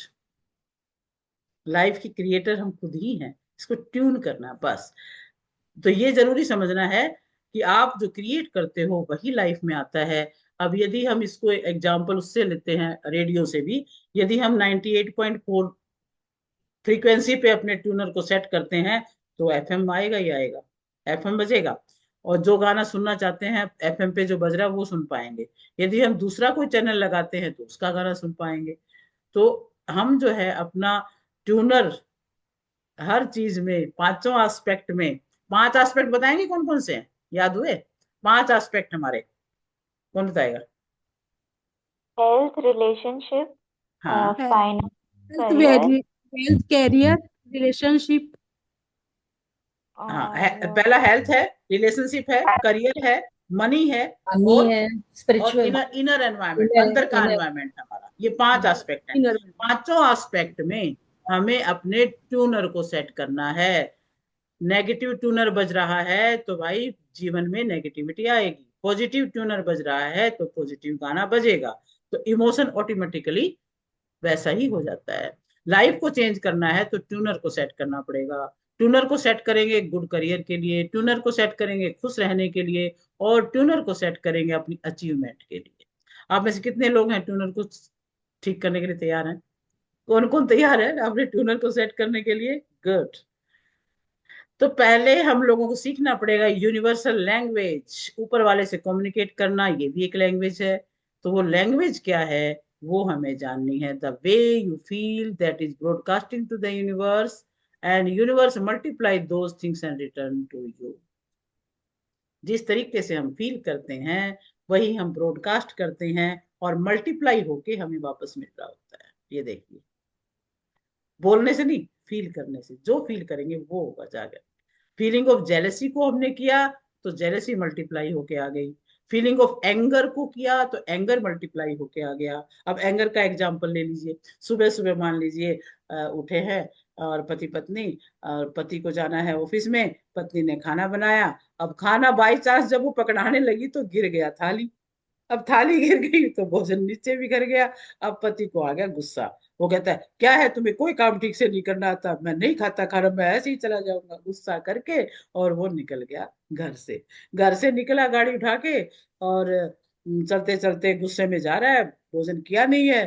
तो जी वो गाड़ी भी कहीं ना कहीं टच कर करा दी। फिर पहुंचा ऑफिस में, तो ऑफिस में जाके बॉस ने भी खूब उसको डांट लगाई। लेट हो गए हो, तुम्हारे बाप का ऑफिस है क्या? डांट वहां भी खाई। फिर काम करने लगा तो काम ना हुए ढंग से, जो उसने रिजल्ट देना था उस दिन वो रिजल्ट ना आए, बॉस की डांट खाई।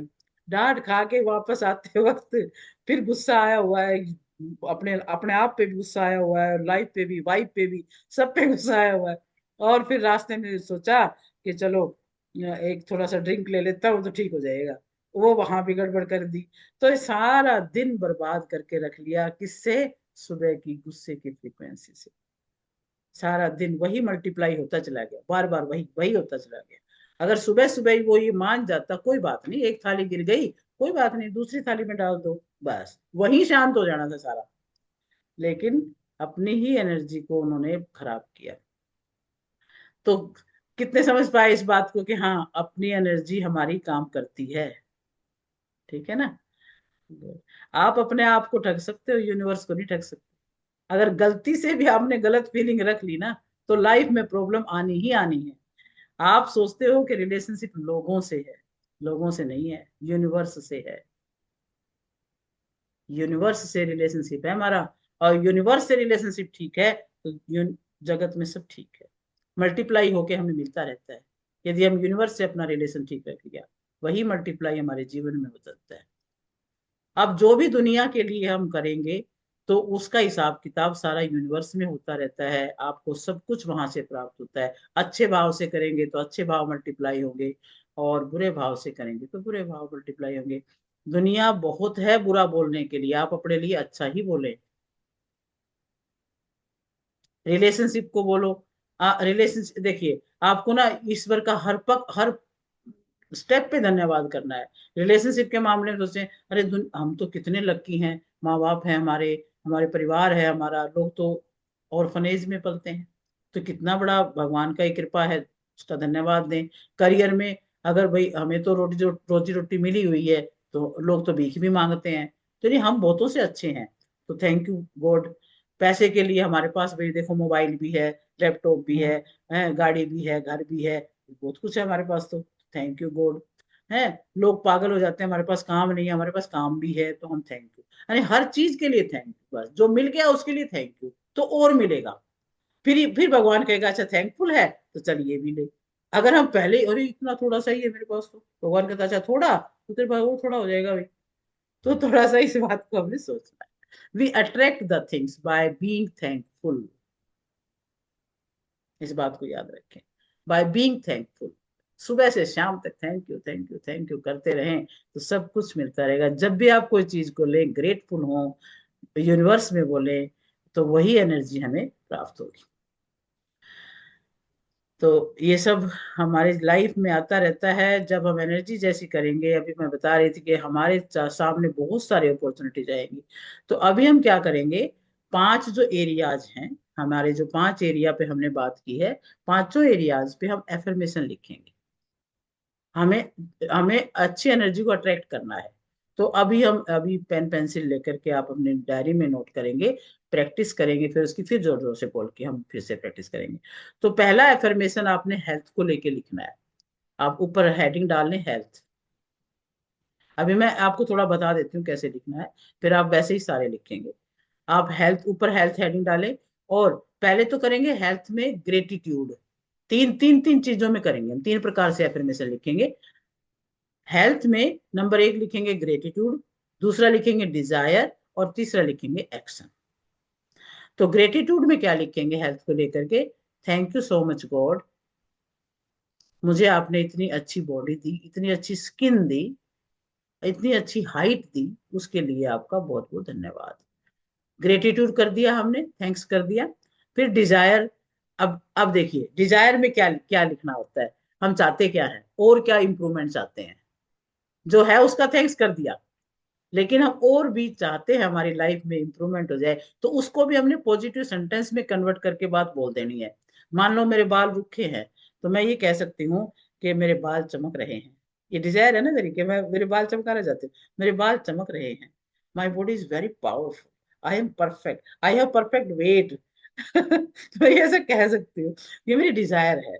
अच्छा डिजायर तो कर दी, अब आपने थैंक्स भी कर दिया, डिजायर भी आपके पास है, समझ में आ गई। फिर एक्शन भी तो लेना पड़ेगा। I love doing exercise, I love take good food है, तो और I love enhancing my health. तो आप क्या करोगे, क्या इस हेल्थ को पाने के लिए, इस बालों की चमक को पाने के लिए क्या करोगे आप, जो मैंने अपने लिए बोली थी। तो आप भी जो भी चीज आप डिजायर करोगे अपनी बॉडी में और क्या चाह रहे हो, तो उसके लिए आपको एक्शन भी लेना पड़ेगा। तो ये एफर्मेशन ऐसे लिखनी है। तो ये हेल्थ के लिए आप लिखो, फिर रिलेशनशिप के लिए भी ऐसे ही लिखो, फिर आप और दूसरा पॉइंट आप लिखना, एक मैं बता देती हूँ।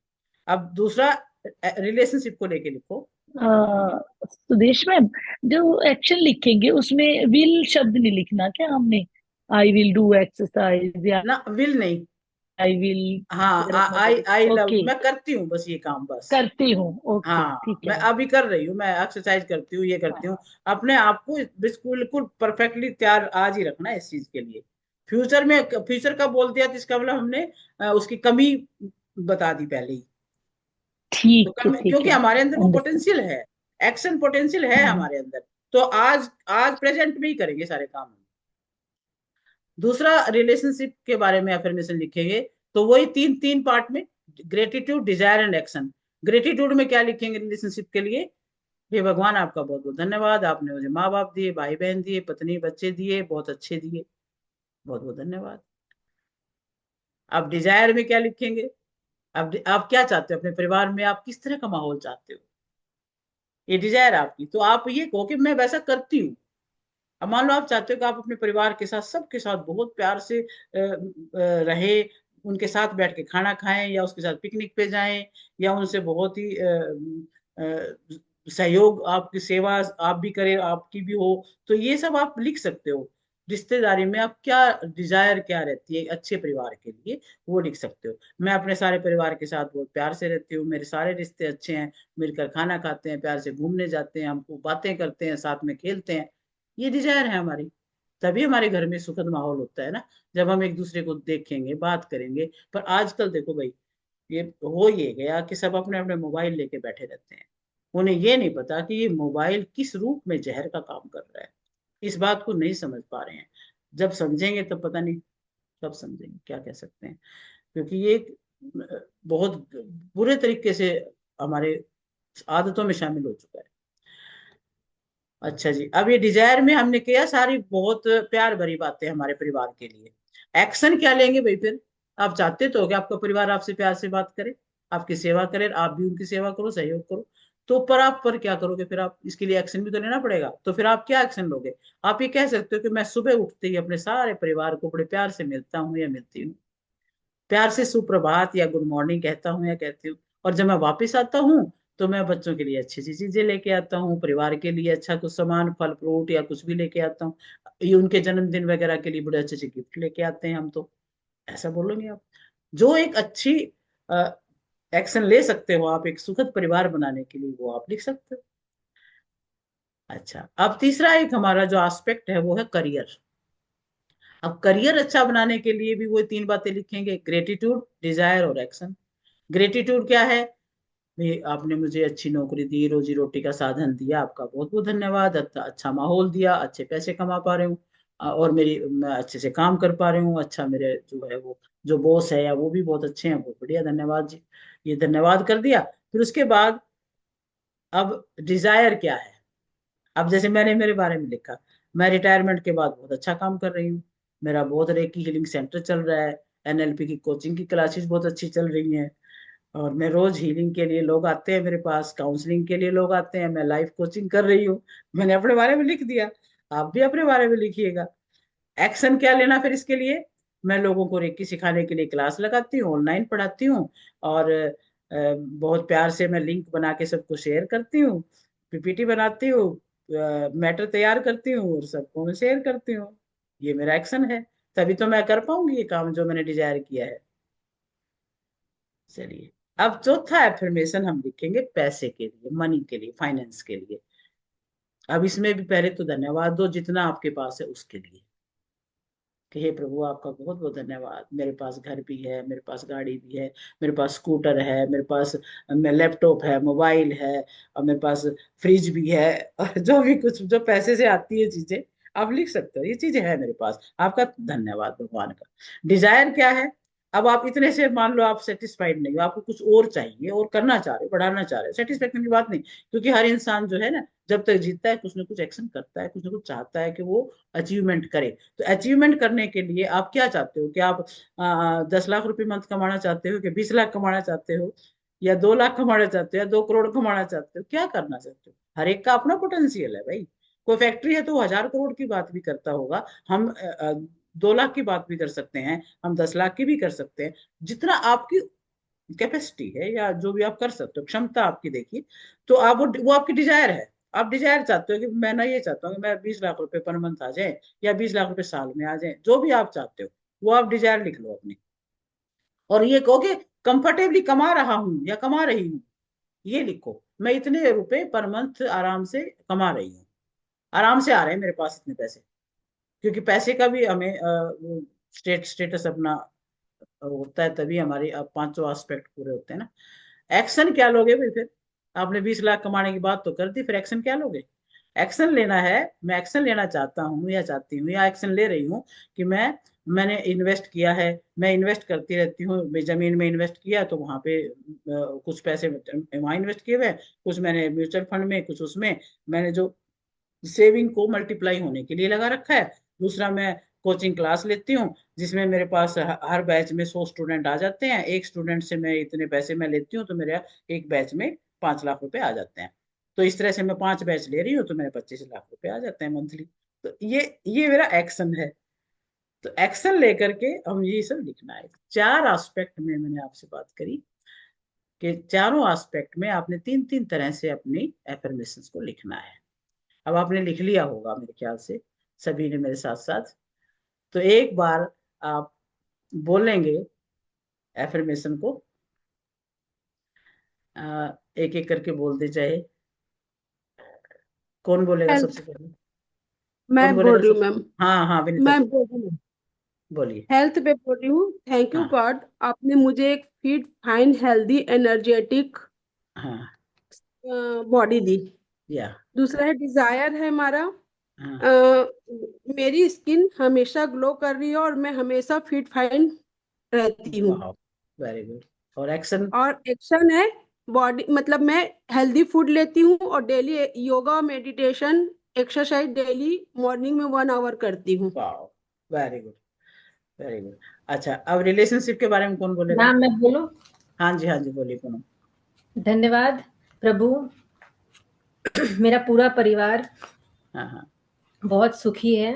हाँ और दूसरा है डिजायर कि परिवार से मुझे मान सम्मान मिल रहा है और मैं भी सभी को मान सम्मान दे रही हूँ। वेरी गुड, बहुत बढ़िया। और एक्शन क्या लेते हो इसके लिए? हाँ, एक्शन है कि मैं अपने परिवार के साथ क्वालिटी टाइम हर दिन बिताती हूँ। हाँ, गुड। और क्या करते हो? उनको गिफ्ट विफ्ट देते हो कि नहीं देते हो? हाँ, गिफ्ट वगैरह तो बर्थडे बस है। सबसे, बिल्कुल बिल्कुल, सेलिब्रेशन, छोटी छोटी खुशियां सेलिब्रेट करते हैं हम लोग, मैं है मैं ना? अपने परिवार की खुशियों के लिए प्रार्थना करती हूँ भगवान से डेली। ये भी हाँ हमारा वो हो हाँ, जाएगा ये भी एक्शन में। एक्शन है, बिल्कुल बिल्कुल, हम सभी की खुशियां चाहते हैं। उनको ब्लेसिंग्स देते हैं और उनको हाँ बिल्कुल। उनकी अच्छी और सेहत के लिए कामना करते हैं। हाँ जी, हाँ जी। अब करियर के लिए कौन बोलेगा? ये सबने वो कर लिया भाई, वीडियो ऑफ कर लिए, क्या किया है? 5-6 जनों ने ऑन कर रखा है वीडियो, बाकी सबका ऑफ है। कोई बोले हैं? करियर के लिए कौन बोलेगा तीनों चीजें, ग्रेटिट्यूड, डिजायर और एक्शन?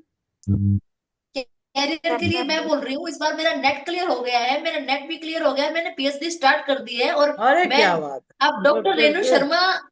Good good good. आप डॉक्टर रेणु शर्मा कॉलेज में जॉब करती है? एटीट्यूड में तो मैं जितना कॉलेज में असिस्टेंट प्रोफेसर की पोस्ट पे जॉब लग गई है ना? गुड। चलिए अब और लिखिए, मैम इससे भी थैंक पैसे यू पे, बोलती मनी हूँ पे मैं कौन सब। बोलेगा, फाइनेंस पे कौन बोलेगा? बस अभी 2-4 मिनट में क्लास को हम आज के लिए यहीं पे विराम देंगे। अभी इसके लिए और बताएं, फाइनेंस के लिए कौन बताएगा? क्या बोलोगे? हाँ चलिए, स्मिता जी बोलिए। मैम मैं हर तरह से कंफर्टेबल लाइफ जी पा रही हूँ, उसके लिए थैंक यू। हाँ, मैं हर तरह की मटेरियलिस्टिक चीजें खरीद पा रही हूँ, उसके लिए thank you. Her very good. Comfort मेरे को मिल रही है, सबके लिए थैंक यू। हाँ, डिजायर क्या है? डिजायर ये है, मेरी मंथली इनकम बढ़ती जा रही है। कितनी? ये- बतानी नहीं पड़ेगी नहीं, कितनी। तब उतना, तभी मेरी उतना मिलेगा। मेरी मंथली इनकम 50,000 हो गई है। Very good. आप 50,000 के लिए एक्शन क्या ले रहे हो? मैम मेरी कोचिंग सेंटर जो मिड बैंक की है वो दिन प्रतिदिन बढ़ती जा रही है। Very good. चलिए, तो ये है एफर्मेशन के तरीके। हम इसके लिए डेली एफर्मेशन लिखें, डेली हम पांचों एस्पेक्ट के लिए एफर्मेशन लिखें और थैंक यू बोले, एक डायरी बना लें, डायरी में लिख दें सुबह सुबह, क्योंकि रोज नया दिन है। हो सकता है ये तो हमने एक एग्जाम्पल के तौर पे लिया, आप डेली आपकी जीवन में कुछ भी बढ़िया घटता है उसके लिए थैंक यू, जो घटवाना चाहते हैं वो डिजायर हो गई, फिर एक्शन। बस ये आपको डेली रूटीन आपने बना लिया तो आप खुद देखेंगे, एक 28 दिन आप करके देखिए, उसके बाद परिवर्तन आपको खुद नजर आएगा। जितना थैंकफुल होंगे उतना हमें प्रभु से प्यार और सब कुछ फ्रीक्वेंसी हमारे पास मैच होकर के एनर्जी आती है।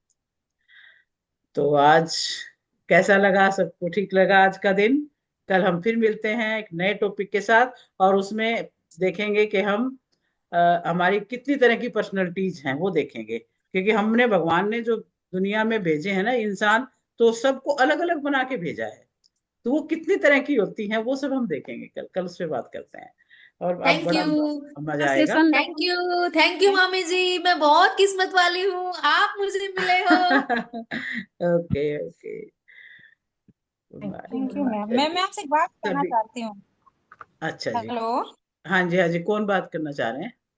मनीषा मैम। मनीषा, हाँ जरूर जरूर करेंगे मनीषा। मैम मैं एक बुक पढ़ रही हूँ, जादू। मैम वो ठीक है क्या? मैं जादू, अफर्मेशन टेक्निक। हाँ जी वेरी, मैम। जादू उसकी रोंडा बर्न की लिखी हुई जो है। यस मैम, हाँ जी मैम। हाँ तो वो ठीक है, वो तो लॉ ऑफ अट्रैक्शन के लिए बहुत अच्छा उन्होंने लिखा है। सीक्रेट में भी लिखा है, मैजिक में भी लिखा है, उसको पढ़ो, बहुत अच्छी चीज है। ये शब्दों के हाँ जादू मैम। हैं, फीलिंग्स के जादू हैं। ये जादू और क्या बता रही हैं वो, यही तो बता रही है अपने। हाँ मैम, वो मैं उसको कर रही हूँ, वो ठीक है वो। बहुत बढ़िया है वो, उसको समझ लोगे ना आप तो अपने आप ही अपने आप को चेंज कर लोगे आप। अपने सारे लाइफ के सीन सारे चेंज हो जाएंगे उससे। Okay ma'am. अच्छी बुक है, थैंक बहुत यू मैम। बहुत बढ़िया।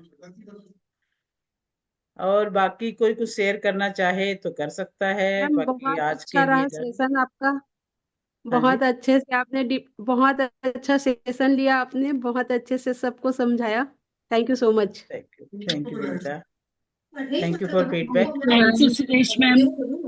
ये तो सुना था एफर्मेशंस लिखो, लेकिन ये जो लिखने का तरीका था ना, हाँ ये आज तक मतलब नहीं वो आया था। आज आपने अच्छे से समझाया हाँ, कि कैसे 3 पार्ट में चीजें करनी है, gratitude, yes yes, desire and action. हाँ बिल्कुल। और ये डेली लिखने वाला जो है, ये मुझे लगता है सेल्फ टॉक ही हो जाती है एक हाँ तरह ये से। सेल्फ टॉक हो जाएगी। एक डायरी बना लो, भरने दो, भर गई दूसरी लगा ली, क्या 5 मिनट लगने हैं। सुबह सुबह पांचों एस्पेक्ट पे एफर्मेशन लिख दो और छोड़ दो, यूनिवर्स में छोड़ दो उस चीज को बस।